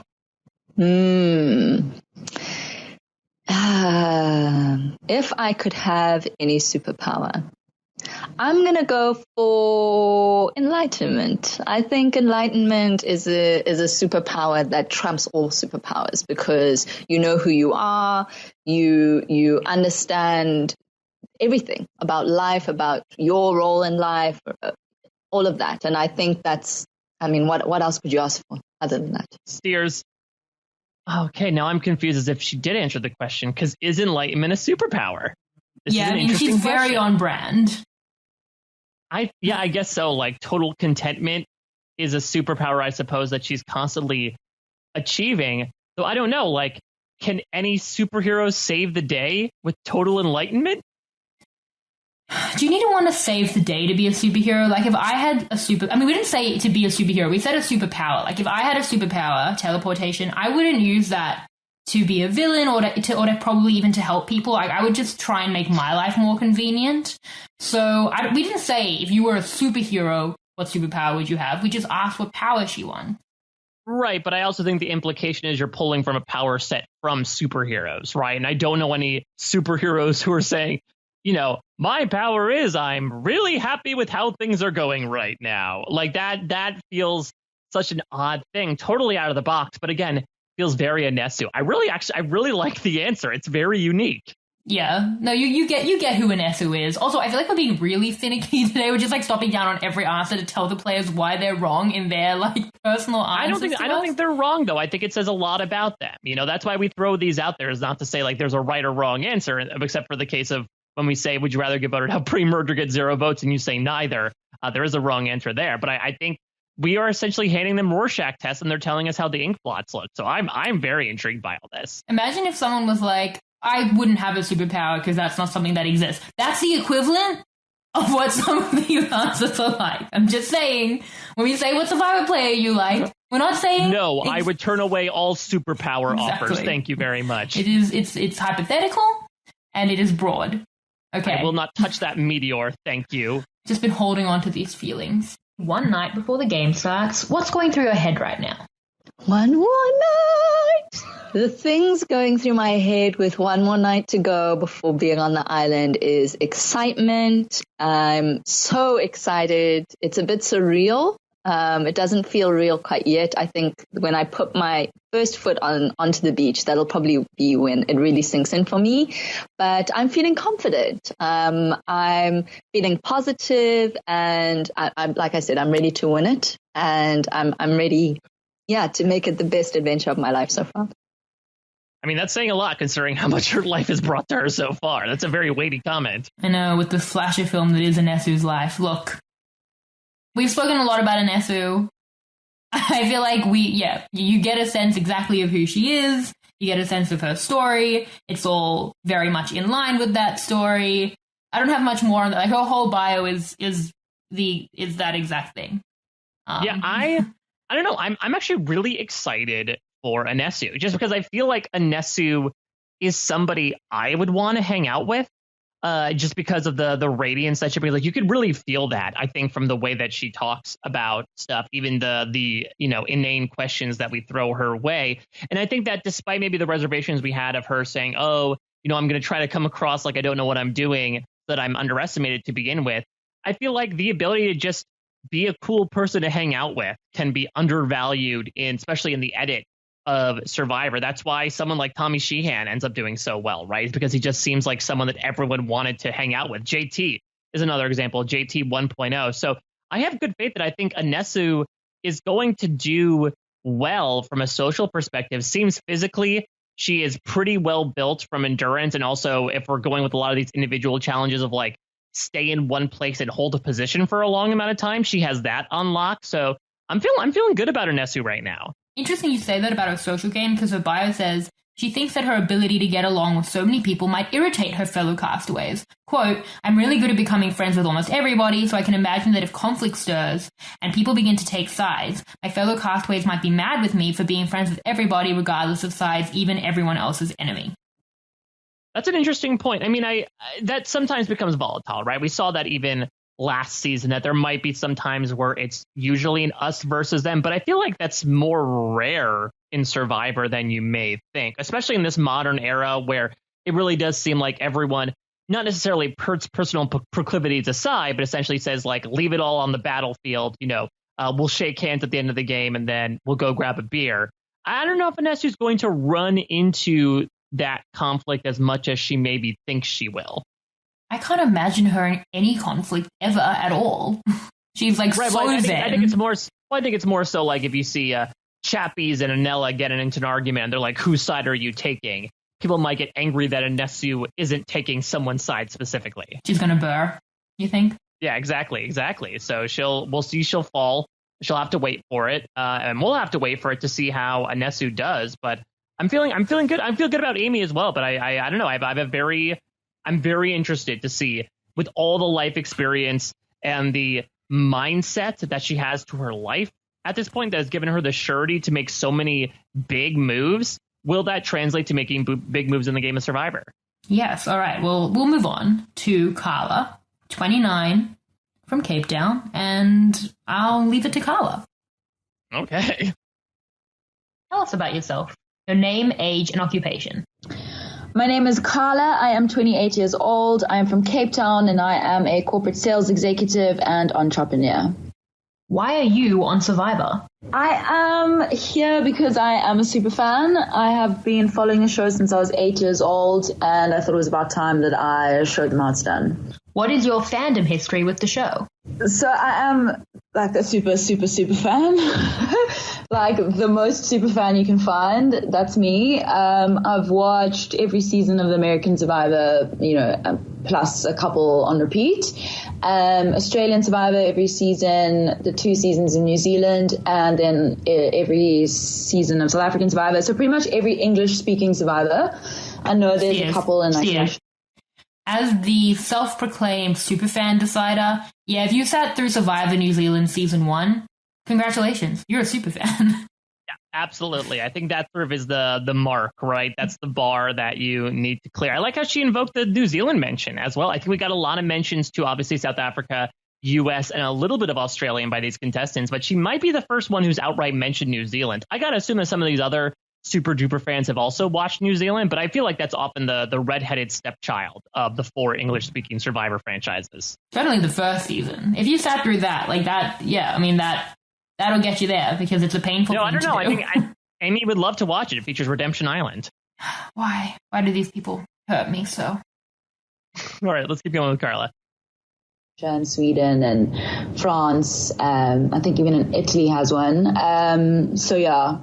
I would say I'm a student of the game. What is one life experience you feel has prepared you for the game? Life experience, I had to experience rock bottom to get to the top. I think I'm like a big believer that you have to go low in order to get high. I had a issue with substance abuse, particularly marijuana. I checked myself into rehab in 2015 after nearly wanting to kill myself. And then I realized that my life was it was too valuable to let it go to waste. So yeah, that was about 5 years ago. And since then, I've just been doing mad self-development, learning how to be human again, how to treat people, and really just living up to my full potential. Without that experience, I wouldn't be who I am today. And I don't think I'd have the mental capacity to actually to go through what I'm gonna put myself through in 39 days, for 39 days. Cheers. Wow. That is a bomb dropped right there. Holy moly. I also wrote wow in my notes on the same page. I think this is becoming like my favorite question, is what life experience prepares you for the show. We get a lot of insight. Thank you, Carla, for your transparency. I mean, there's a lot there. And I think it's really compelling. It's really important. Like if she can kind of reach through the screen, help some other people that are struggling, maybe like there's some important stuff happening. So I totally understand why that might have been a compelling story to casting and, it might play out on the show. Yeah, I mean, representation matters in that regard, not only from an ethnic or gender or sexuality perspective, but also from a story perspective specifically. And I do think that, we both have had people who have dealt with addiction in our lives, and it's far from a pretty story. And I'm so happy that Carla had the wherewithal to be able to tell herself that things were not okay and to check herself into rehab. And I'm so happy that she's doing well now to the point that she's coming on to Survivor. Yeah, it's a really interesting life experience to prepare you for the show, because they often talk about how the deprivation makes you hit rock bottom. Carla experienced a very different type of rock bottom, but I do wonder how comparable the mental states are, and especially having the gumption to pull yourself up, tell yourself you can do it, just put one foot in front of the other and last another day, and it'll make things easier. Yeah, the mental fortitude in that. I mean, that, having never done either of those things, that sounds harder than Survivor. Like, I think you would go in knowing that you can do this, definitely. Yeah, absolutely. And especially, having a mental fixation in particular, to be able to overcome that, I think might be the strongest thing you can do in your life. So like compared to that, Survivor is just a breezy trip, even though it is no walk in the park. Yeah, definitely an illuminating answer. All right. What do you think people will perceive you as? I think I'm going to be underestimated from the beginning. I think first perception, people will think I'm maybe a ditzy dumb blonde. I'm not. And that's why I think they're going to underestimate the power of my mind and my social game. I think they'll just think I'm there to, maybe get some more Instagram followers. And be famous, which is just the last thing on my list. I'm there to earn the title of Ultimate Survivor. Which Survivor player are you most like? I don't think I'm actually like any other player that I've watched. Obviously, I can see some similarities. I'm not going to be able to name them, off the top of head, or top of mind, rather. I think that that's the beauty of the game, really, is that everyone's different. And that's why it's been so successful as a series, because you cannot predict what people are going to do. I mean, even me as a student of the game, I think, I've got a couple of tricks up my sleeve, but as soon as I'm there, I have no idea who I'm up against. I have no idea how I'm going to react in certain situations. Every player is different, and that's what makes the game so special and so successful. So I don't think anyone has been like me in the past and will be like me in the future. Steers. Okay, well, all right. So on the one hand, you're like, Carla, some student of the game you can't even name a Survivor player. But this makes me actually realize, Shannon, could there be a little bit of choice paralysis here? Where if you know of 600 plus Survivor contestants at this point, there's so many to choose between that you just can't choose one. No, not to answer the question. I think that, look, as a fellow superfan, I have my answer. Like, who's your answer? What Survivor player are you most like? Other than all of my archetypes that I love. Exactly. No, I'm Dollar Store Cochran. I've already known this, but that's also like due to my own introspection, and my own, I guess, comparisons that were wrought of me online, without me even inputting into it. I'm Eliza Orlins. We're both like loud, female, super fan, opinionated, Jewish. The list goes on. That's a hell of a slashy. Yeah, exactly. There were slashies in the word. A lot of that wasn't good, but. I mean, I've thought about it. I mean, it's always the bio question, so you think as a super fan, you've kind of just spent some time thinking about it. I can understand how it would be difficult on the spot if you've never thought about it. Then probably the next day you're like, oh yeah. But you would think a lot of super fans have probably thought about it just by watching the show, but maybe her mind just doesn't go there. I will say her bio says her favorite players are Boston Rob from Survivor USA, David Jennett, Survivor Australia, and Rick Devens from Survivor Edge of Extinction. The bio person wrote this, but it just makes me laugh. Boston Rob from Survivor USA and Rick Devens from Survivor Edge of Extinction. Like, is Edge of Extinction country? Like, what? Yeah. I mean, it was its own island, so maybe it had its own... Ooh, maybe that's what it was. Maybe the reason why they had to bring back AOE is because they said, like, we put a lot of money and time into emancipating this place as its own country. We're going to get the real estate out of it right now. We're not just going to use it for one season. You know what? Thinking about it, like, as super fans, I feel like we think who we most like, but maybe I just think that because I'm a self-interested person. Maybe that says more about me self-centering myself. Maybe other people can be big fans and not think, how do I slot into this? So maybe it's a good thing about Carla and a negative thing about me. I don't know. Yeah, it's an interesting question that you would think would be a slam dunk answer for a super fan. But I don't know. Maybe there's something to the fact that it's something that has genuinely not crossed her mind. And when she's asked to sort of browse through the library of hundreds and hundreds of Survivor contestants that she's watched, she just can't name one right off the bat. Yeah. I mean, I do think answer the question, but maybe I should get a book of every contestant so she can look through and be like, all right, of course, blank. And also, she sort of ends up mixing your advice from before, where she did mention winners, but she also mentioned some like very high profile non-winners, right? And Rick Devens. So she really is straddling the aisle there. Well, she actually said nobody who comes back from EOE, finds 3 idols, wins 4 immunity challenges, doesn't deserve the million. He's a laugh a minute, and I can't wait to see him play again in a future season or even play with him one day. A girl can dream. Whoa! Yeah. Look at Carla calling her shot at not only her being called back for an All-Star season, but her being called back for a Survivor like Battle of the Countries season with her and Rick Devens playing with each other. I feel it's unlikely she and Rick Devens will ever play Survivor together. Is that pessimistic for me? I mean, that's a lot. Let's put this out in the world right now. Specifically, I want to see a season cast, Survivor 44, Rick Devens versus Carla from South Africa. If that happens, I will eat a snake. Oh, there we go, folks. Now it's got to happen. Shannon, you don't know what you just did. Believe me, you have made the snake bet. The snake bets always come true. And I'm a vegetarian, so... That makes it even worse. Yeah. You're pulling an Amy right now. Troubling. What do you desire in an alliance partner? I want to say trust was what I desire, but I know you're playing $4 million, so trust is quite hard. I don't know if you can ever fully trust anyone. But to a degree, you do need some sort of trust. Loyalty as well, but these are all like idealistic values that you want in a partner, that you're playing the game with. But I sometimes you can't be. Sometimes maybe I will struggle to be loyal sometimes if I think it's going to get me further in the game. Maybe I will have to lie to an alliance member at some point in time. I'm not saying that I want to, but it's Survivor. I think the most important factor for me, or if it's going to be a positive attitude, I can't be around negativity because I'll just get sucked into that. Mindset to win, and intellect. Is there a moral or ethical line for you in the game? And if so, what is it? Yes, there is.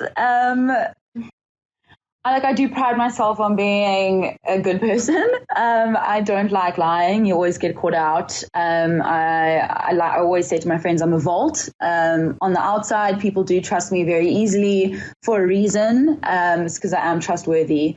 So I think it will be quite hard to betray in the game.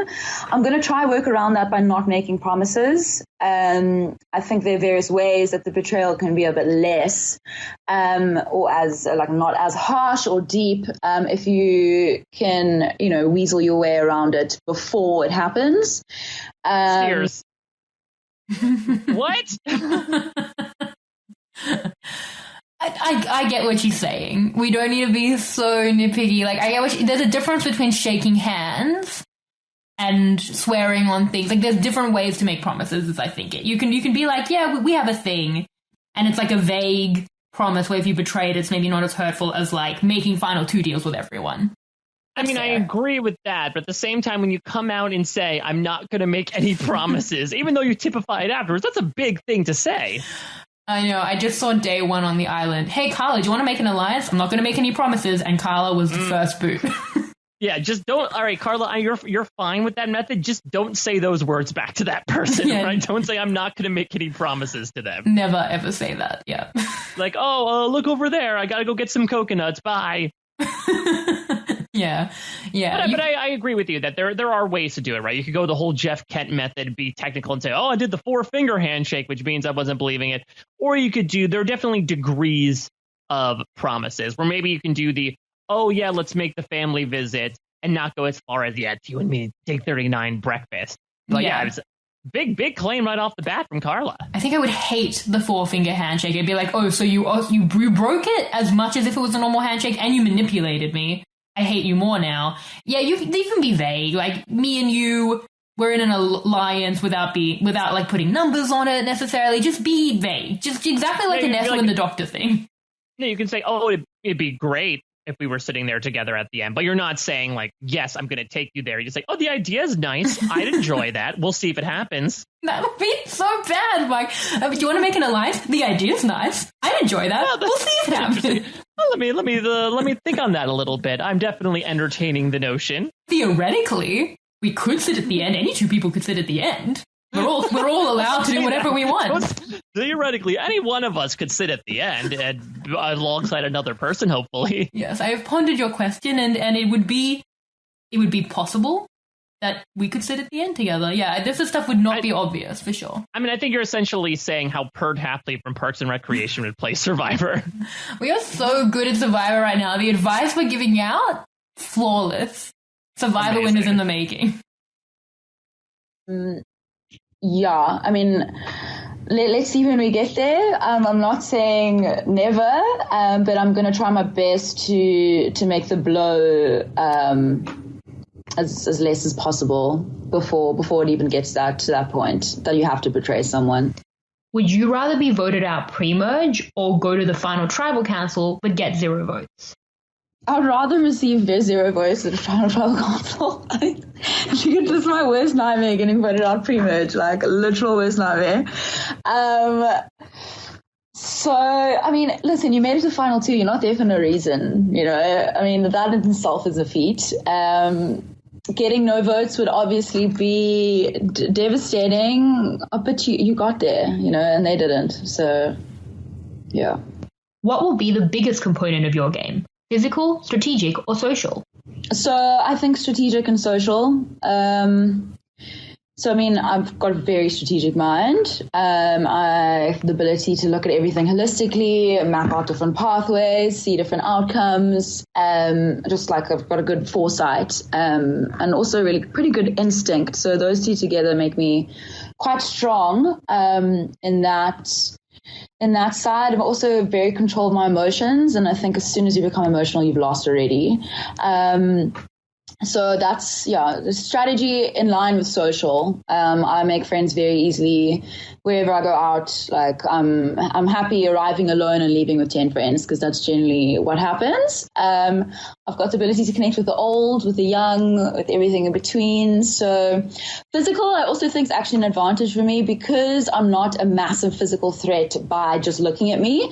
I'm small, but I'm strong. So I'm not going to be voted off first because I'm lazy or, a hindrance to the tribe.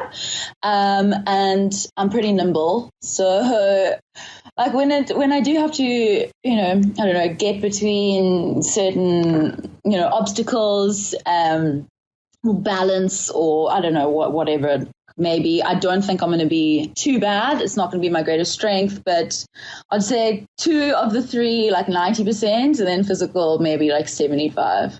Steers. What's your All right. So if she talked about before how she usually goes to a place alone and leaves with 10 friends, is she guaranteed to make friends with half the cast by the season's end then, just due to past circumstance? Yeah, I mean, 10 would be a pretty good hit rate, I think. Yeah, I think, again, depending on how volatile the season is, like 10 might be either really lowballing it or actually incredibly good. Like for Gabon, 10 is pie in the sky, incredible. Millennials versus Gen X, not so much. I'm trying to think about how far back in my life I would have to go to be like the 10th last friend I made. Probably like 2005.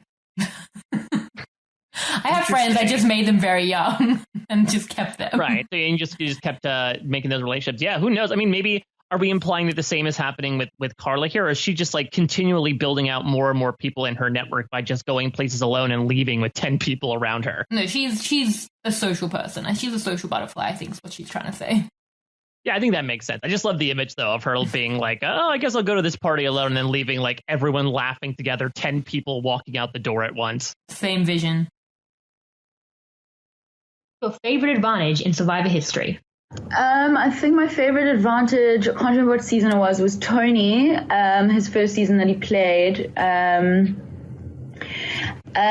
he found a hidden immunity idol, a special idol, and you could play it after the votes had been read. I thought that was epic. He actually never got to use it because he got to the final 5 and didn't have to use it. But I thought that whole concept was quite nice that you could save yourself even after the votes had been read. And then I also like the whole new fire token thing on the Winners at War. I do think it adds a whole new element to the game, which I don't know if I'm prepared for yet. But I think Kieran just found his Yule.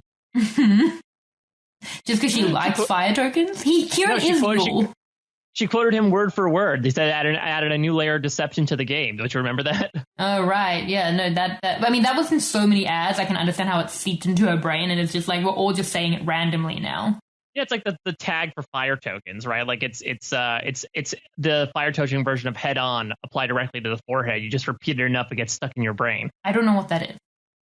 Head on, I think it's something to relieve migraines, and literally all the commercial was someone rubbing the head on their head. And it was just a person going, head on, apply directly to the forehead. Head on, apply directly to the forehead. Head on, apply directly to the forehead. Almost like to just repeat something like you're in school. You're conjugating foreign languages and you just have to repeat it back. And eventually it makes its way into your gray matter and lives there for decades at a time. My favorite thing about America is your medical ads. You know, we don't have that here.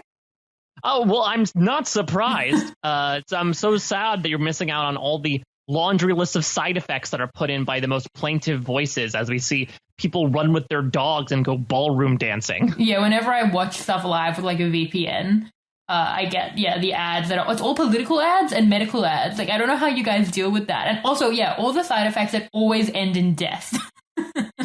That's always the last one you got to end, though, right? Like Anesu, much like you don't end with doctor, you shouldn't end with death, ultimately. Try to hide death in there a little bit with the slashies. Yeah, you want to, death is like the worst of the slashies, so you definitely want to put it in, I guess like second or third. I once saw an ad, again, on American TV for migraines. I swear one of the side effects was migraines. What would be the point? Well, that's called forming a habit, Shannon. Like, it causes the migraine. Well, I guess you have to take more if you want to get rid of your migraine. Such a good business strategy. It kind of like makes it like, I don't know if you've heard of a game, the Settlers of Catan, where you can trade, you all get different advantages, and it's like you get a science advantage and like, you know, agricultural advantage, whatever it may be. It's more like that. I'm probably stumbling over my words a little bit, but I think that's very complex, very cool, and there's so many advantages within there. Maybe a bit too much. Maybe it overcomplicates it a bit. But yeah, I would say my favorite one of all time is definitely the idol that you can play after the vote's been read. Yeah, I mean, that's power. It's like the most powerful thing. No one can take it away from you. What celebrity or fictional character would you like to come out for you as a loved one? Probably like Elon Musk, because I love him. Was that on your list? Were you guessing that for the timely loved one? No, I mean, I'll be honest, because then all I could think was tiny loved one, so that got stuck in my head instead. Move past it, Mike. Yeah, what a great week for Carla. Like, Elon Musk is on SNL. Oh, she's gonna love Saturday. That's gonna be like calendar appointment for Carla. Also, the cast got announced, but the Elon Musk thing. Look, Elon Musk is South African, so I don't know. I forgot about that. Yeah. People always forget, or try to hide it. No, so I don't know how he's received in South Africa. I don't know because I think Elon Musk, like, he's polarizing, right? So incredibly so. Do you think Carla's just jockeying is she going to use her R1,000,000 to like buy a spot on the next SpaceX flight out into the cosmos? Well, I mean, I think she'll give us more of her answer of why she wants Elon Musk. But I mean, this is why we get you to answer the question. Don't say, oh, there's no fictional character or celebrity, because that couldn't possibly happen. We got an insight into Carla because she answered that. Thank you, Carla. I'd just like to pick his mind while I'm on the island, just purely for, intellectual purposes, nothing to do with Survivor. Maybe he can, give me some inside tips of what he would think would, my best path to win, but probably not. It's not really his forte. But yeah, that would be ultimate reward. What food would you sit out an immunity challenge for? I would not sit out any immunity challenge for any food whatsoever. I think that's a really weak strategy. It just, maybe when I'm faced with it, I'll feel differently, but I think it puts a target on you immediately that you're too comfortable in the game, if you're going to sit out just for food. And I've just got a very focused mentality, just like you don't give up. And if you can conquer that, that temptation, there's nothing that's going to stand in your way. If you could have a superpower, what would it be and why? Okay, so superpower in the game would be probably to be invisible, just so I could listen to everyone's conversations. And superpower in real life would be to heal people. With one more night before the game. Fears. Oh, that's interesting. Didn't even think about the healing factor. Yeah, because again, I wouldn't use superpowers to help people, just to convenience myself. And I know that about myself. I don't know. That says something about Carla, though. Maybe that's the reason why she ends up leaving every place with 10 friends, because she's able to heal them. Yeah, I mean, that's like a lovely thing, and that makes you a great person, and it is not something I would have considered in my first 10 superpowers. So what does that say about me? I mean, that's a great point, though. That says that she is sort of an altruistic person, it seems, or at least someone who is going to say, okay, the thing I want is something that can aid others. I think that's an interesting facet to bring onto Survivor, right? Because that's, I mean, to answer our own question, that's sort of what you desire in an alliance partner. Yeah, I mean, on Survivor, she wants to be invisible.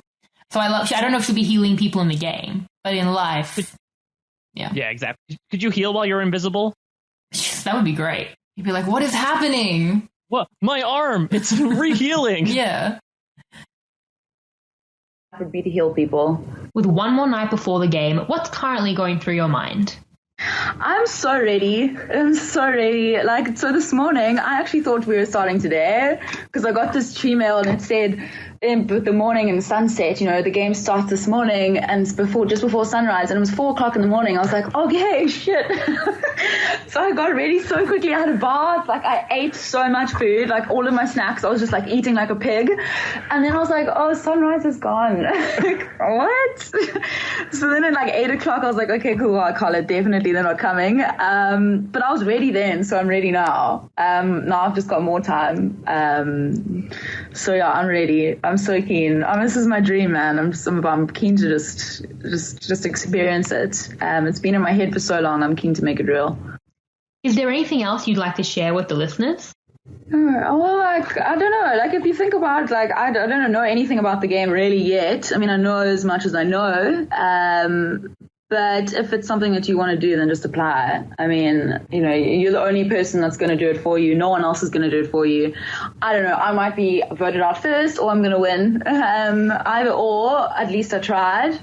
And I'm here, making my dream a reality, and I hope that you guys can do it too. So her last answer actually really connects back to which Survivor player are you like, when she says that thing about, nobody can apply for you, only you can. I feel like that's informing her answer. It does seem like she genuinely just never thought about what Survivor player she was. Don't try and defend it. She also didn't answer what food, okay? These players are killing me.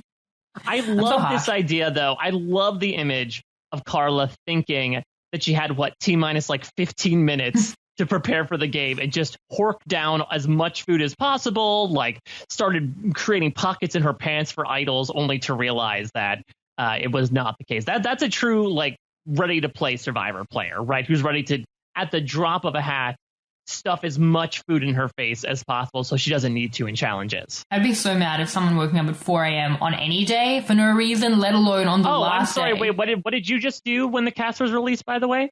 Yeah, but I woke up Peter. Oh, I'm so sorry, Peter. I still feel bad. I feel so bad. Because I thought his alarm was on for like 5:25. So I thought it was just 5 minutes, and then it was 5:40. I'm like, 20 minutes is such a bad amount of sleep to lose. I'm so sorry. Yeah, that's a REM cycle, is it not? Yeah. Let's not talk about it. I'm such a bad wife. But anyway, we've been talking about what would be the worst name to go on Survivor with. I'm going to backstab you, Smith, etc. So in her bio, she says, I'm highly creative, super focused, and will do anything for my family and friends. Loyalty is my middle name. Trust is my third. Oh, interesting. So does she have two middle names? I mean, I think or is that her last name? No, yeah, you can have two middle names, though. Yeah, I guess that's true. So she's Carla Loyalty Trust, or is it Trust Loyalty? What has a better ring to it?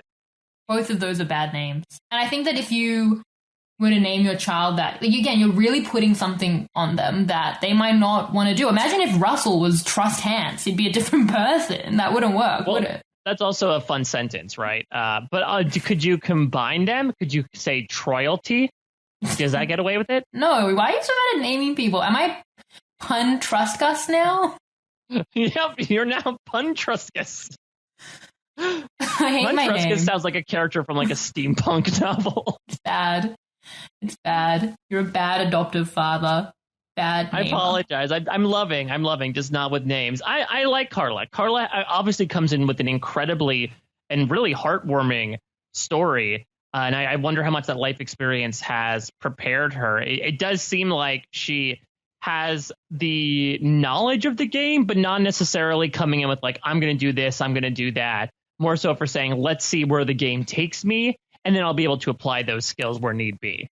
Yeah, okay. I think we've said a lot. Again, we're stopping down on like all the answers, so we're saying a lot like in the interviews. Let's move on to Marisha. Marisha is 35. She is a mother. She's very strong. I'll let her tell it. But again, I think you'll get a sense from Marisha as well. Tell us about yourself. Your name, age, and occupation. I'm Marisha du Plessis. I am 35 years old. I live on a farm and I run a self-catering guest house.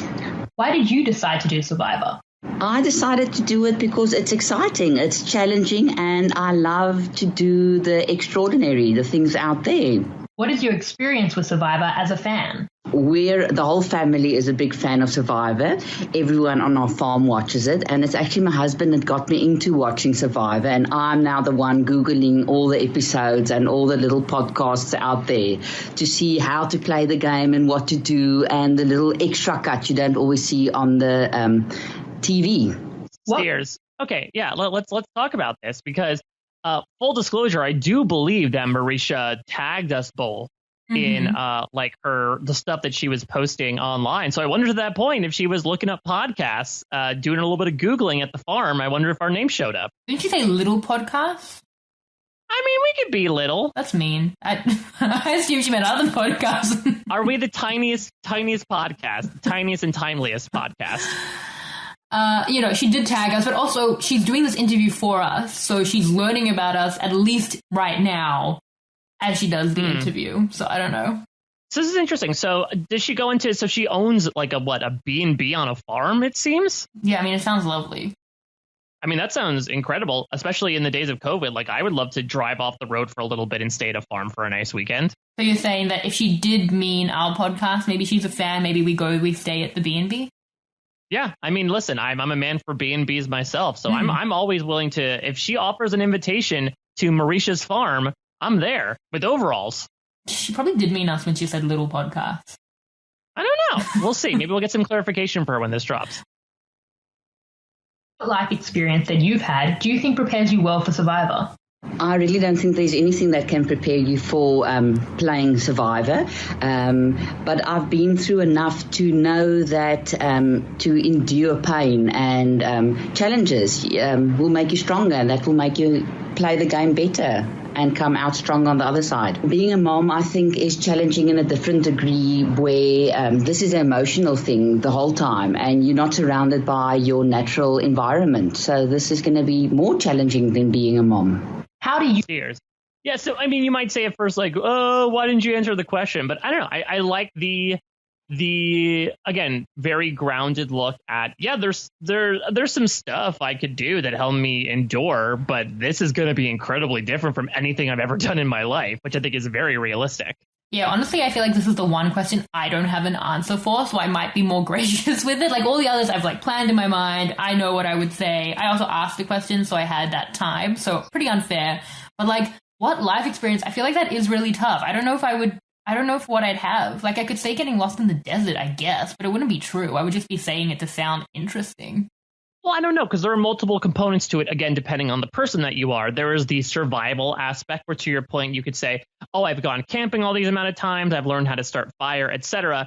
Or there's stuff that, what Amy might do, or like what I think Dino was talking about of, oh, well, the stuff I experience on a day-to-day basis in my work, prepared me for the game of Survivor. So it really depends on what part of the experience you're really talking about. Yeah, I guess I would say being a Survivor podcaster. I don't know. This one is a hard question. I mean, I think that is sort of the answer, right? It's like, well, because I've studied Survivor. That was a little bit of Carla's answer, a little bit too, besides obviously her much better answer. Yeah, her very severe life experience. But yeah, this idea of like, well, I've studied the game, so therefore, like, I prepared for Survivor in that way. I have no qualms with Marisha's answer. Proceed. You think you'll be perceived? I do think the first time you see me, you think I'm intimidating, but later on they might realize that I do have a soft spot, and I am still a mother, although I like to play the game. Which former Survivor player are you most like? Yes, I would always say I think I'm like Steffi, because she was athletic, she was out there and giving her all in the game and all the challenges. What are you... Steers. Ooh, okay. Steffi. Okay.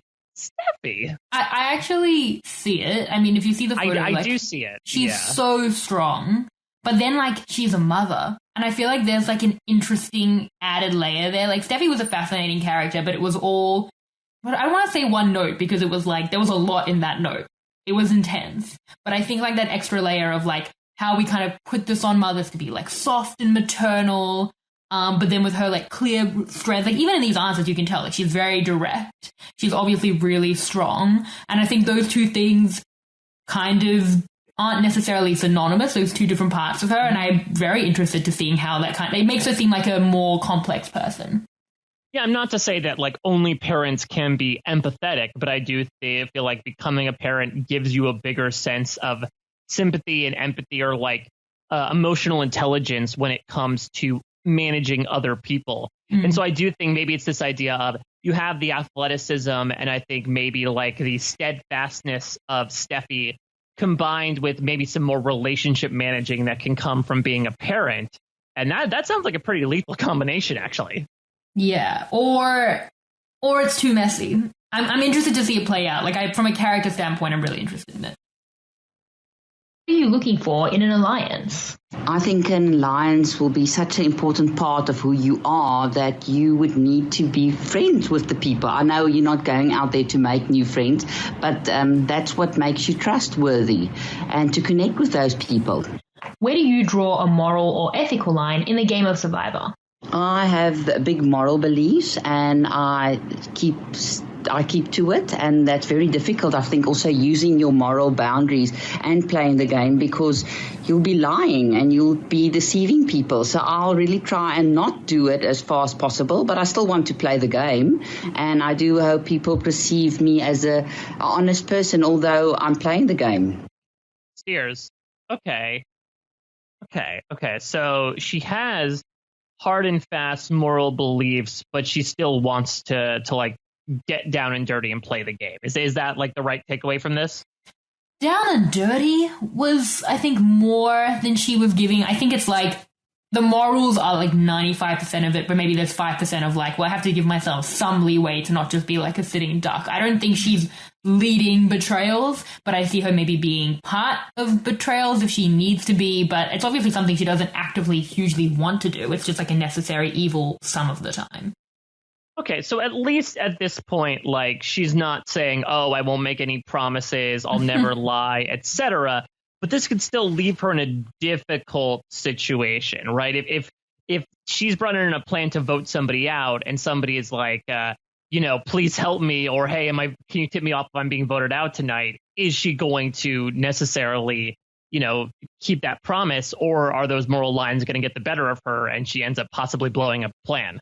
Well, like, anytime you give yourself a restraint that wasn't asked of you, you've made the game more difficult for yourself. And that's something that's innate in her that she can't help. But obviously it's a lot easier to go and being like, I'm just going to play Survivor. That's very free. And then you have like one objective. If you have two objectives, I'm going to play Survivor well, but also not lie when I can, or not lie a lot, then, for no other reason other than my morals, not as like, I don't think that's a good game. And you've got like two things you're trying to accomplish that makes it inherently more difficult. So, we put these constraints on ourselves that are built from our entire lives that we can't help because it's who we are. But at the end of the day, yes, it makes it a more difficult game. It's a harder game to win that way.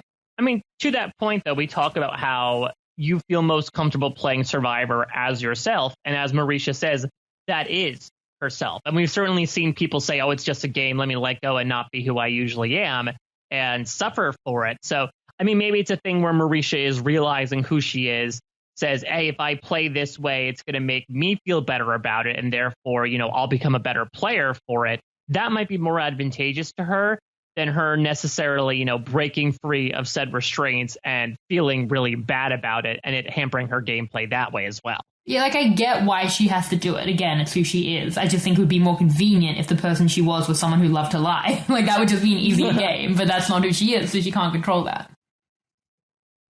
Is there anything you absolutely wouldn't do? I don't know out of my head at the moment, but I don't like lying. I'm not good at it, so I might do it because I'll have to.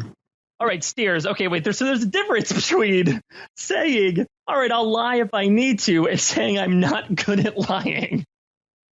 Yeah. I feel bad for her. Yeah, I mean, it's a lot on how uncomfortable she is with lying and how she's not good at it. And she's going into Survivor. I feel for her. I'm also a really bad liar, so yeah. I mean, I am as well. But that also could be advantageous, though. It's a thing where, well, we know she'll always tell the truth, so let's keep her around, as opposed to some of these other schemers who are, saying one thing to our face and then saying another thing to somebody else. Like, she is someone what you see is what you get. You always know you can trust Marisha. because she doesn't have a great poker face, that actually might prove well for her as an ally. I know, you just made her sound like a pawn/goat that everyone else is deciding to keep her around because she's bad at the game. Like, that's not, that's not her agency of everyone wants to keep her around because she can't lie. It's a tough one. I mean, I don't know. She might be able to tell some lies at the end if she can squeak them through, and then that might be enough of a winning game to have her win the game. So I don't know. I see some longevity in Marisha for many reasons. Admittedly, this is a bit of a red flag for me. Yeah, and longevity is not always necessarily success, but we will see. I mean, as we said, she's super strong. So she's not going anywhere early. Maybe she'll learn to lie during the game. That's a fun journey to follow. Ooh, I like that. Like Survivor 101, learning to lie as you're in the middle of the game. Yeah, tough. Put your feet to the fire, but let's see if she can do it. Don't put your feet too far to the fire unless Carla's around to heal you. Would you rather go home pre-merge or receive 0 votes at the final tribal council? I think it's worse having 0 votes at the final tribal council because it's only top 2. You can't. There's never a top 3. The third one is just there to fill up a spot. So if I would have to say, then it would be before merge. Then Steers, how dare you impugn the name of Durao Mariano, Marisha? How dare you? He was not there to just fill a spot. That man was there to bless us all with his presence in the final tribal council, I'll have you believe. Honestly, she's speaking a lot of truth. 2 months ago, I would have agreed with her 100%. Now it's just 95 because I did see a plurality final 3. So one time, some people were there to, actually make stuff happen, all of the final 3. But yeah, I mean, she is mostly correct. That is a good take. Yeah. No, yeah, it is that thing that we're mostly, and that's the not so fun thing about the evolution of Survivor was because they said, the final 2, has a goat usually taken to the end and it's a boring final tribal council. Let's make it a final 3. And then people adapted and said, the game is now going to be taking 2 goats to the end. And then it's a boring final tribal council. So that's just the way the end game works sometimes. But I will not do with any Durao slander. Thank you very much. What will be your biggest strength in the game? Physical, social, or strategic? I definitely think my biggest strength is physical. I've got endurance, and that will help a lot, but also social. That's my second one that I'm looking forward to see if I can bring it out. What is your favorite advantage in Survivor history? I suppose probably getting an idol or a clue to the game that's going to follow, where you get an advantage where they tell you we're going to play this game tomorrow or this is the challenge ahead and practice so long. If you could choose any fictional character or celebrity to be your Survivor loved one, who would it be? Fictional character I'm a Marvel fan, so I suppose it would be Iron Man.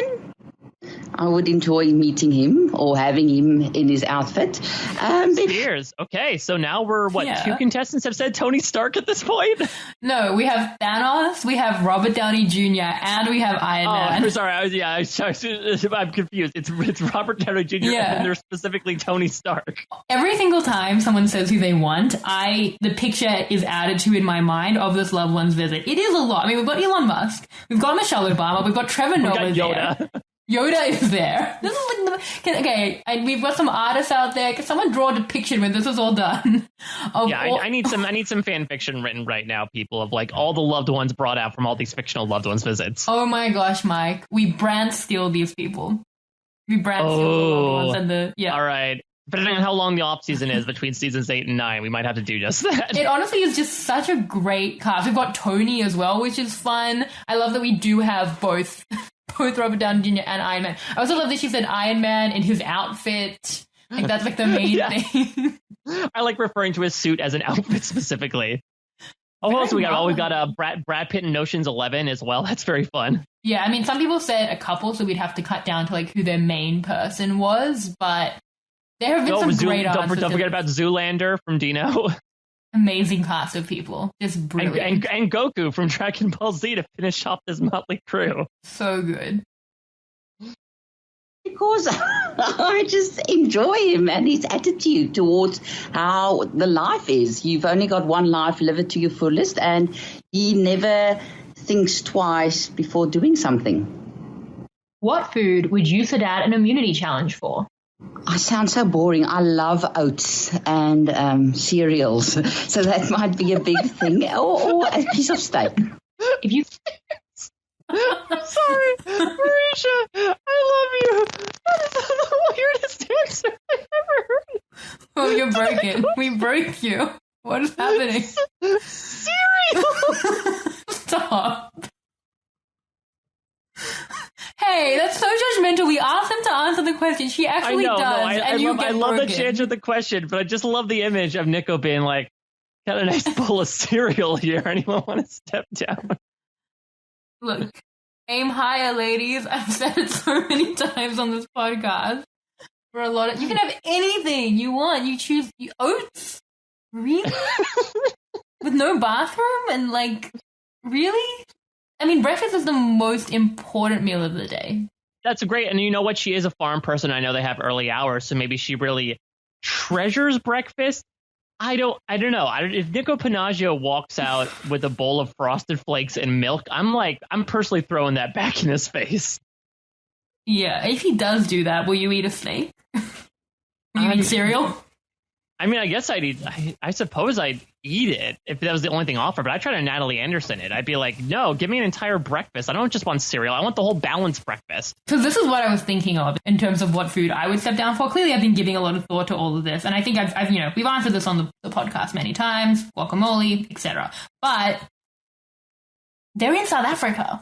The food in South Africa is amazing. And sometimes, Brett LaBelle has talked about the pizza. Can some of these exotic locations give the best Western food? It is exactly what your taste buds want in that moment. I don't know what the bubble situation was like with COVID, but they have South African food right there. Like, if you were to say to me, sushi from Ocean Basket, I'm down. And I would lose the challenge. But they could bring them, all their actual comforts from home because they're in South Africa. Yeah. I was going to say, that's interesting, right? You could be like, yes, can you please order from the restaurant 70 miles away and ask them to deliver it here? And it's so good.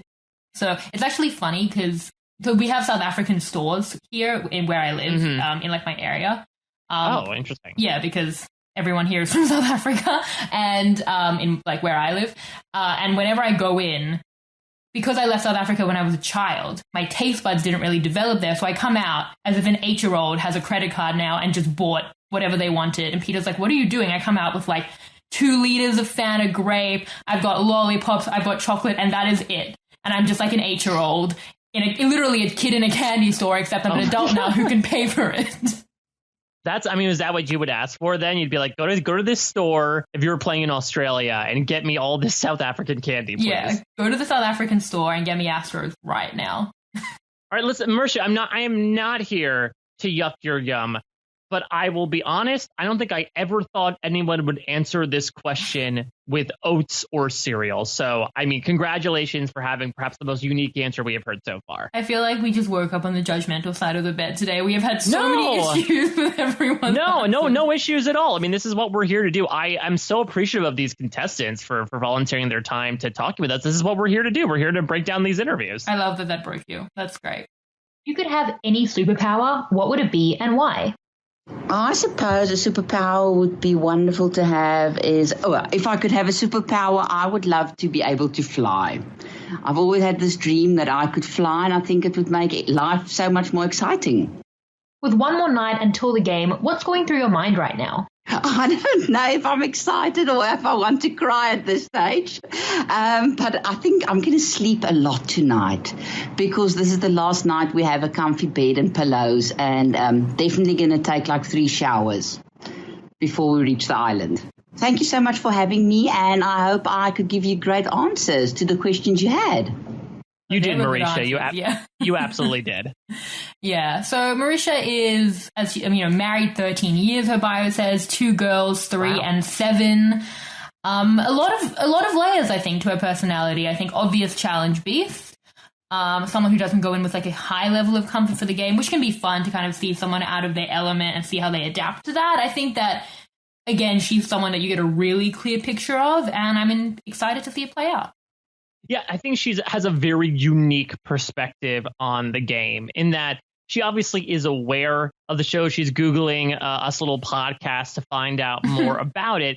But it does seem that she's entering, with certain boundaries based on who she is. And what is going to be really interesting to watch is how those boundaries come into conflict with other people's boundaries as well as the game's boundaries. I would love to see her, become more comfortable with lying over the course of the season. I totally agree with what you said before, that that would be an extremely fun storyline.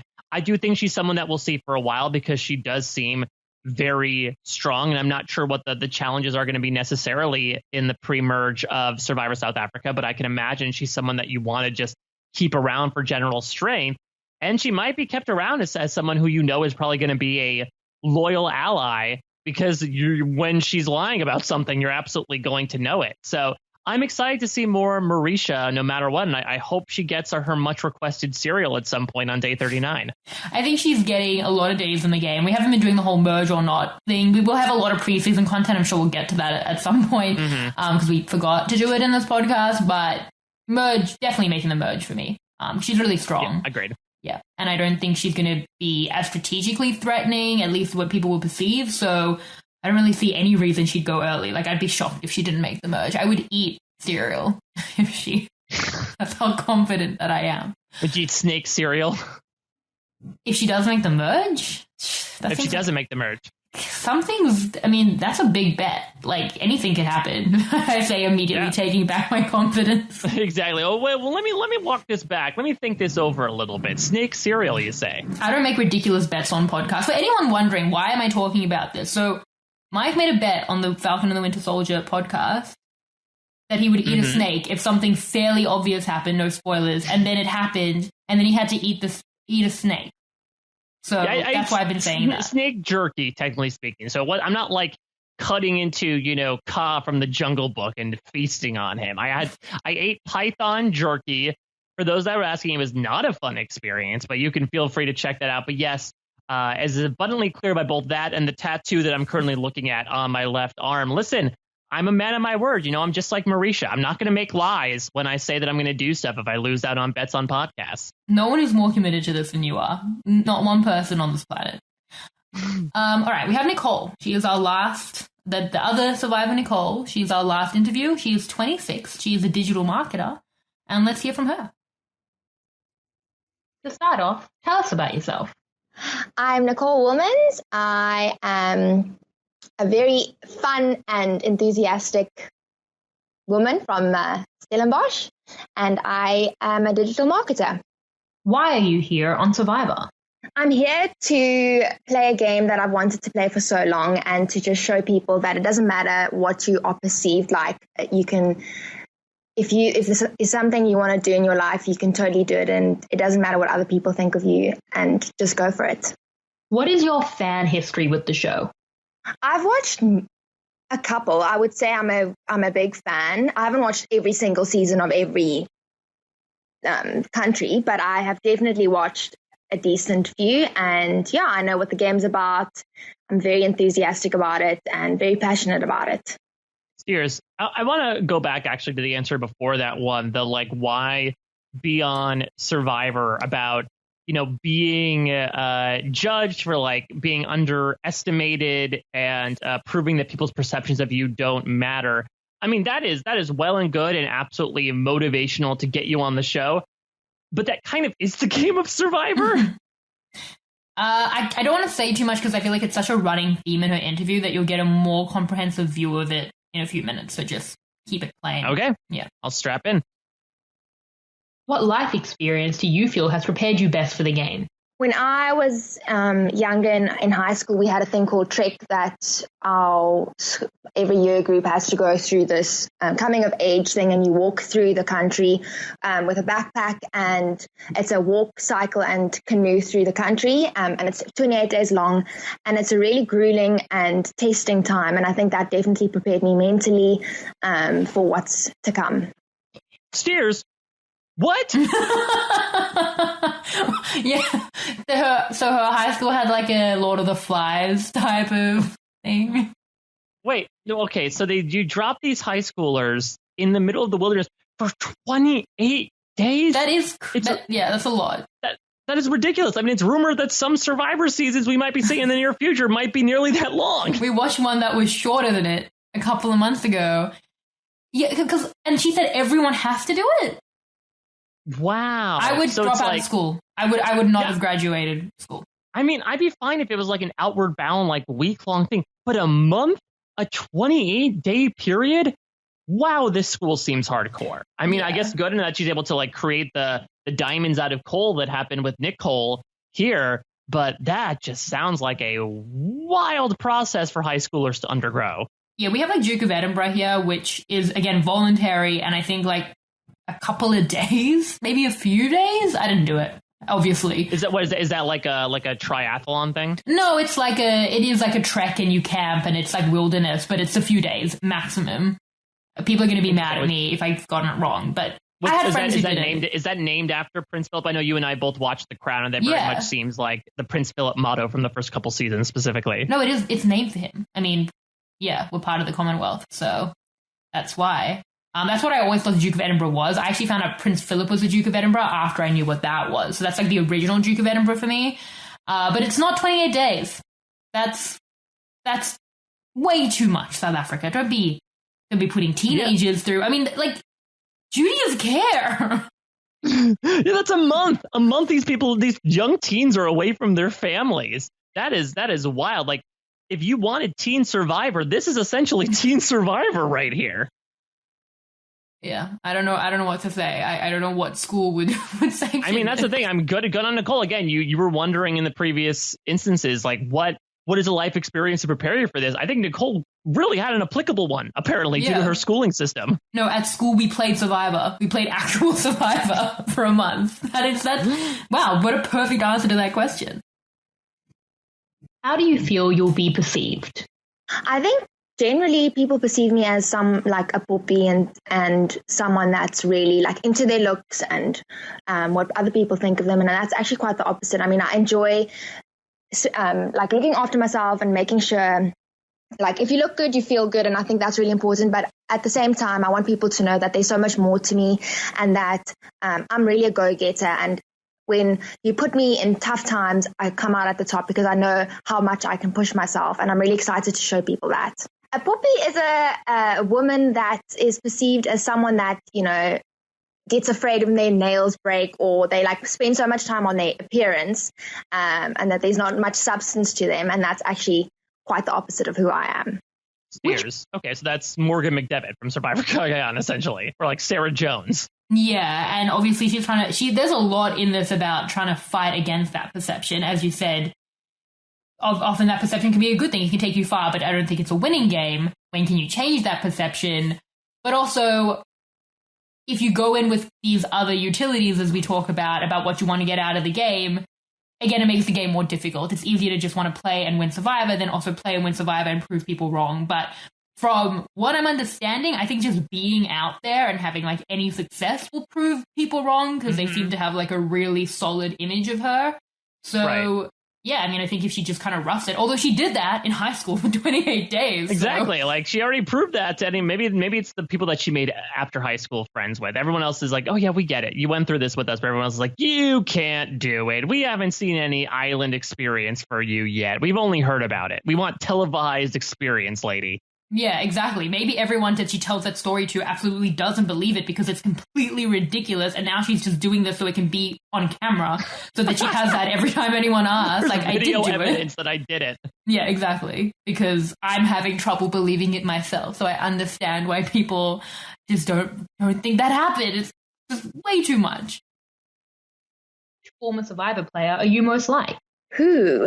I would say I most like Xavion, and I think we're similar in the sense that people perceived him as this flamboyant gay guy, but he was so much more than that, and he was really strong, and he was really smart. So I think he would be most like me. Steers, come through, Xavion Pohl. Yeah. I hate that we wouldn't have understood that a couple of months ago, and I love that we understand it now. You would have been like, who the hell is Xavion? I didn't have to go into this whole thing about who he was, but now you have firsthand experience. I think that's a great poll as well. I mean, I love, what LaRue and Handry and everyone have brought to the show, but I think her pulling from a season that aired, 7 years ago, and also was under different showrunners, like that does mean, even though she only claims only to watch a couple seasons here and there, like that is a bit of a pull. And for her to compare herself to him as well when it comes to defying expectations. Xavion actually, absolutely went on to do gangbusters in the game, and I think she's hoping for a similar success there. Also, LaRue and Henry cast that season. That's why the cast is so good. They're the reason we have Xavion. Yeah. Everything exactly. Good in our lives is because of them. Thank you. I'm going to put that in a plaque on my wall just so I remind myself of that. Mm-hmm. What are you looking for in an alliance partner? Someone that I feel I could beat at the end, because you can't get into an alliance where you feel like this person is going to outshine you at the end. So it needs to be someone that you can trust in the sense. I know that's a very hectic word in this game because you can't trust anyone, but I think it's got to be someone that you can use to your advantage to get you far, but at the end of the day, you can beat. What is the ethical or moral line for you in Survivor? In my daily life, I'm a very honest and open and transparent person, but I think this is a game and I came here to win. So for me, I'm going to do my best and give myself permission to play the game. And if I need to lie and deceive, that's exactly what I'm going to do, because I didn't come here to play an honest game and to come last. I came here to do what I need to do and win. Would you rather be voted out pre-merge or get 0 votes at the final tribal council? I would definitely want to go out at the end. I mean, I'd rather go out at the final tribal council and get 0 votes, because I know that, I made it till the end. I don't want to go out pre-merge and then like, what was that? So I would want to stick it out till the end. If I get 0 votes, that's also okay, but I know I played my best and made it till the end. Yes. What will be your big... I honestly just respect that so much from people. Like, there's no money for second place in this game.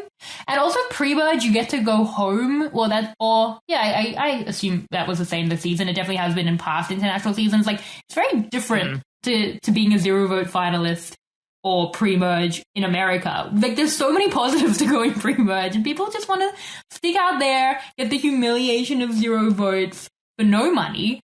And I respect that because I wouldn't choose it myself.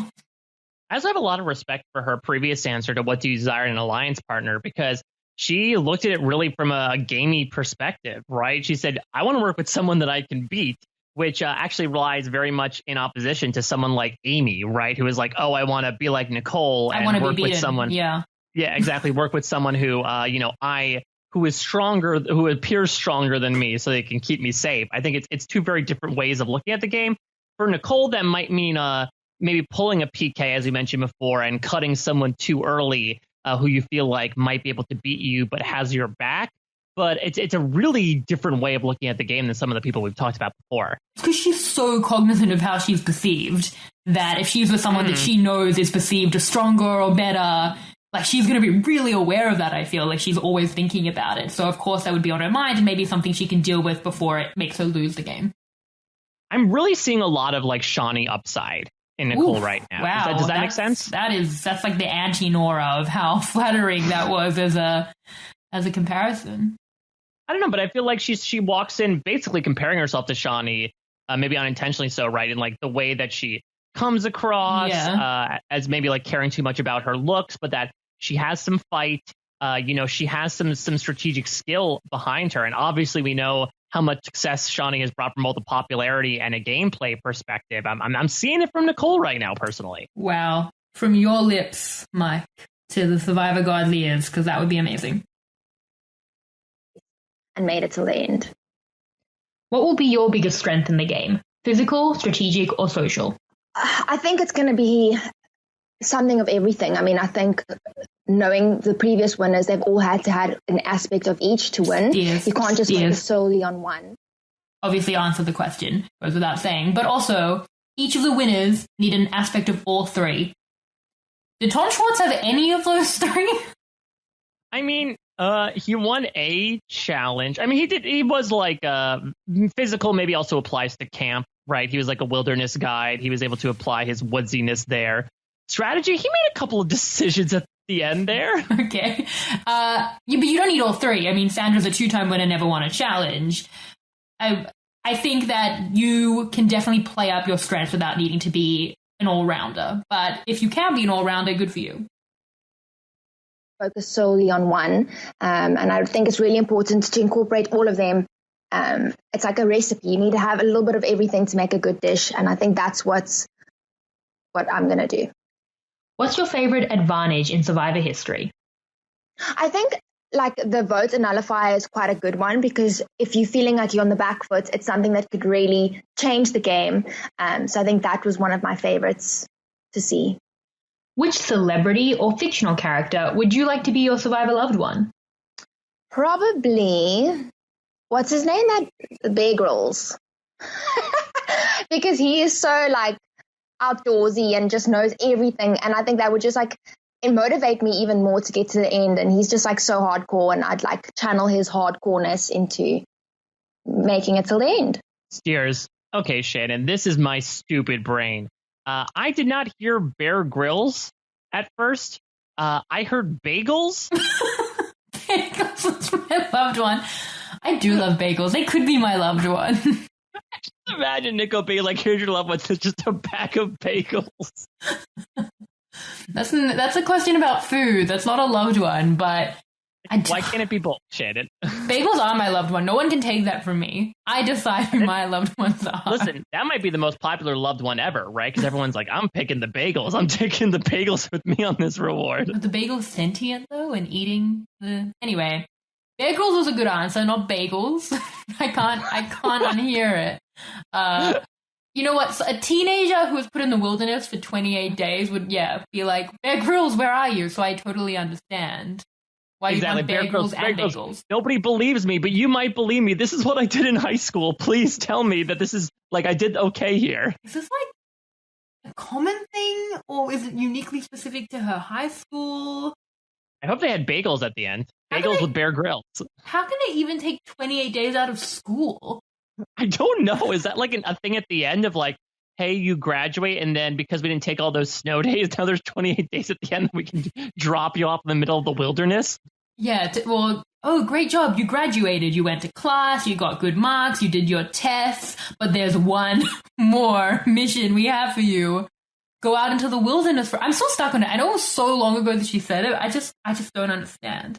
This is the exact opposite of when they started Survivor Guatemala with a 15-mile hike. This is, you went through everything in the school year, now stay somewhere for 28 days.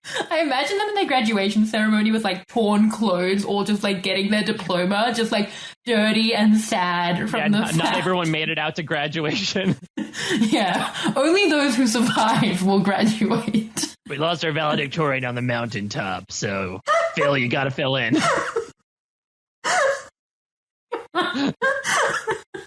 It's such a sad children. They're not of age. Someone help children. I think this is a Shannon's serial moment. I think this broke her. Stop. We have to finish our interview, but I can't stop.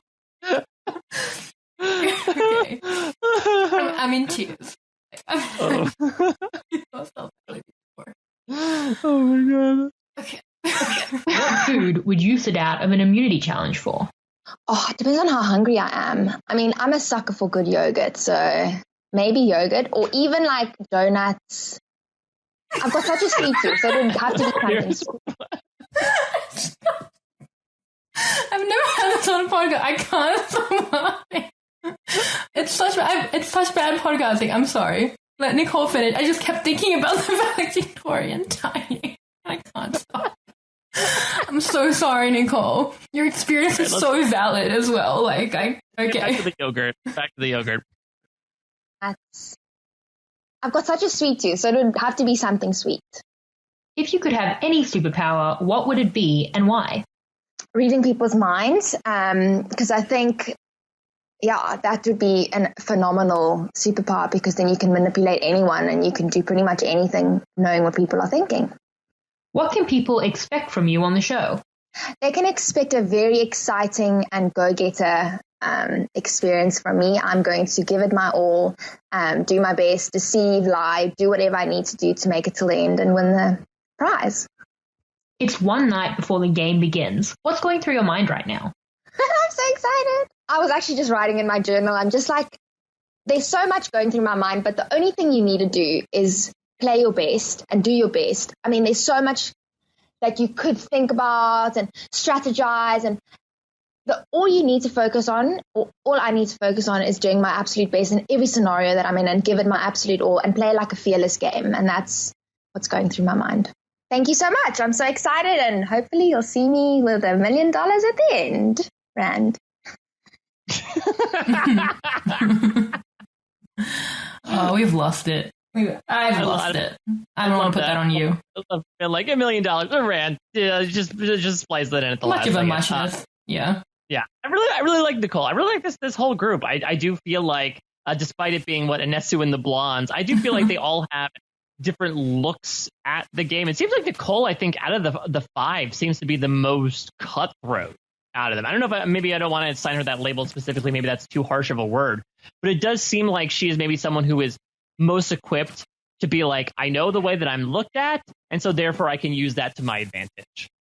I just hope she isn't too caught up on that, because again, she's given herself a couple of objectives here, which is tough. I mean, you would think, like, because Amy is a lawyer, Carla has like the life story, but then Nicole was dropped in the wilderness as a child, so who knows? We've got a lot of blondes, but they all definitely have like their unique perspectives and things that they'll bring to the game. And the way that LaRue cast and the way that Survivor South Africa cast, it's not really the same to me. Like, Survivor US can often just have gorgeous girls to fill up space, but then the men seem to have like maybe more of a character point to them. I don't think that in South Africa it's the same as that. I think South Africa tries to really give like great characters who also look good. So I have high hopes about this whole cast so far. We're now halfway through the cast.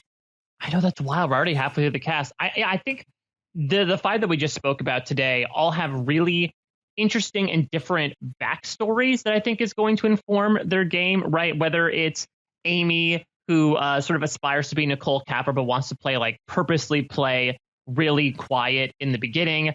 Whether Anesu, who has just chapters and chapters of life history to bring to the game. Whether you have Carla, who has quite literally been a survivor of addiction and, wants to very much come across like the big social player and social butterfly that she is. Then you have Marisha, who admittedly, is very physically intimidating, but might have that warmer side, while also maybe struggling with some of the more deceptive means. And then you have Nicole, someone who says, this is how I know I'm looked at, but this is what I can do. Let me see if I make those two things meet into an awesome Survivor player. Yeah, well surmised, I would say. They all definitely bring something really interesting. This cast is looking great. I'm so excited about the season. Yeah.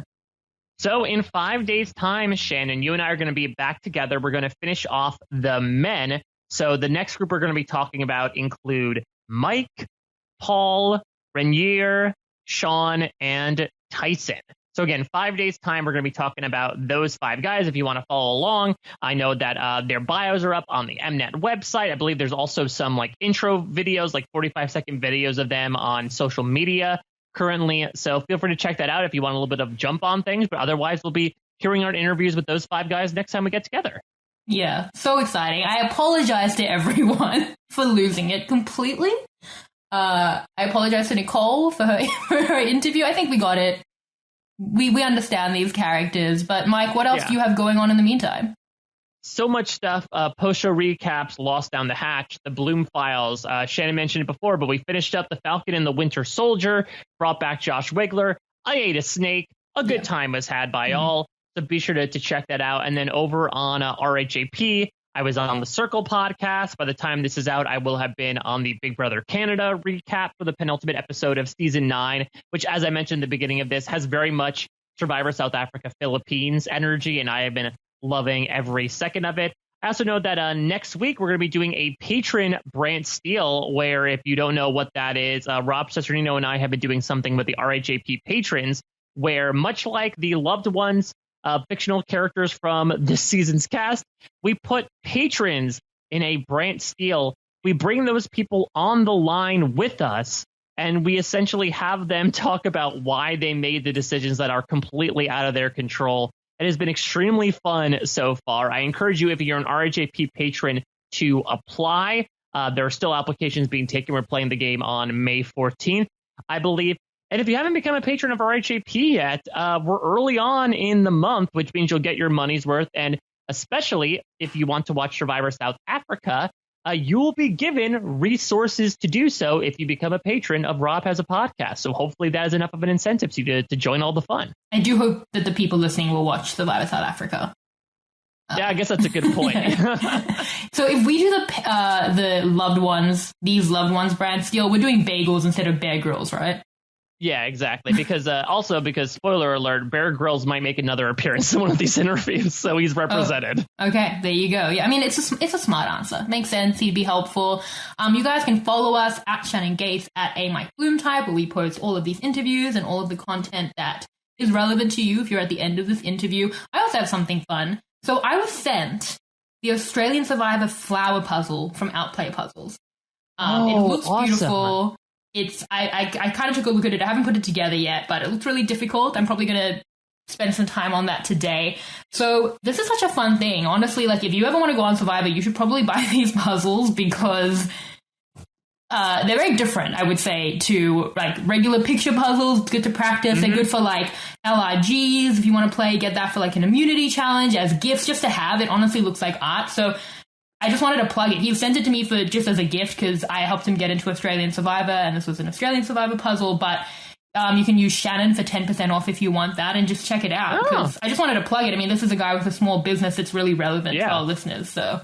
No, I love Outplay Puzzles. If you don't know, Outplay Puzzles is a company that essentially, to Shannon's point, produces smaller versions of famous Survivor puzzles to do. So there's things like the Flame Puzzle that Cochran won. I think there's a bunch of other ones that have existed throughout the years. That's the one that just comes to front of mind for me. So be sure to check him out on Instagram. Yeah, the tree that was used in Survivor Worlds Apart. I think if you check him out on Instagram, you can see. Especially if you're trying to, as Nicole said, if you are someone who is looking to apply to one of these shows, no time to practice like the present, especially while we're cooped up indoors. So feel free to check it out. But that's really fun. I'm trying to remember. So that flower puzzle, what was it again? You'll see it all over my social media very soon, assuming I can do it. I haven't tried, but so you don't want to take the picture like, okay, let me actually film myself doing it, and then I'll be able to advertise it properly. I don't want to film myself. I feel like that would be way too much pressure. Like I don't do time lapse. I could time lapse it, but also we'll see. I just kind of want to do the puzzle and enjoy it, and then I'll time myself maybe, and then I don't know. I did it in like 4 minutes. I looked at it for like 5 minutes. I was like, I wouldn't even know where to start with this. So. Wow. Well, that's why you got to program your brain for these types of things. Yeah, it's very different. Very fun, though. So anyway, you guys subscribe to the International Survivor RHAP feed if you want all of this content. Make sure you don't miss a moment, all the pre-season stuff, and then getting into Survivor South Africa Immunity Island. So exciting. We are absolutely loving it. As you can tell, we're having a lot of fun on these interviews. Thank you guys so much for joining us on it. Yeah, and thank you all again to the people who have sent in their answers as well. We're poking fun. I hope no offense is taken at some of the ways we pick apart the answers, but we're really having a great time talking through everyone as Survivor contestants and what they're going to bring as day by day, Shannon, we creep closer to that season 8 premiere and finally some new Survivor episodes to talk about. Exciting times ahead for sure. Thank you so much, Mike, as always. Thank you to Scott St. Pierre behind the scenes. Thank you to everyone for listening. And as always, keep evolving. Bye. Australian Survivor SA. Survivor New Zealand. Survivor. 21 South Africans, 12 ordinary Australians. 16 New Zealanders. 10 suomalaista. £1 million. Miljoona euroa. مليون روبلي. Schrijf het op de rest. The adventure of a lifetime. The adventure of a lifetime.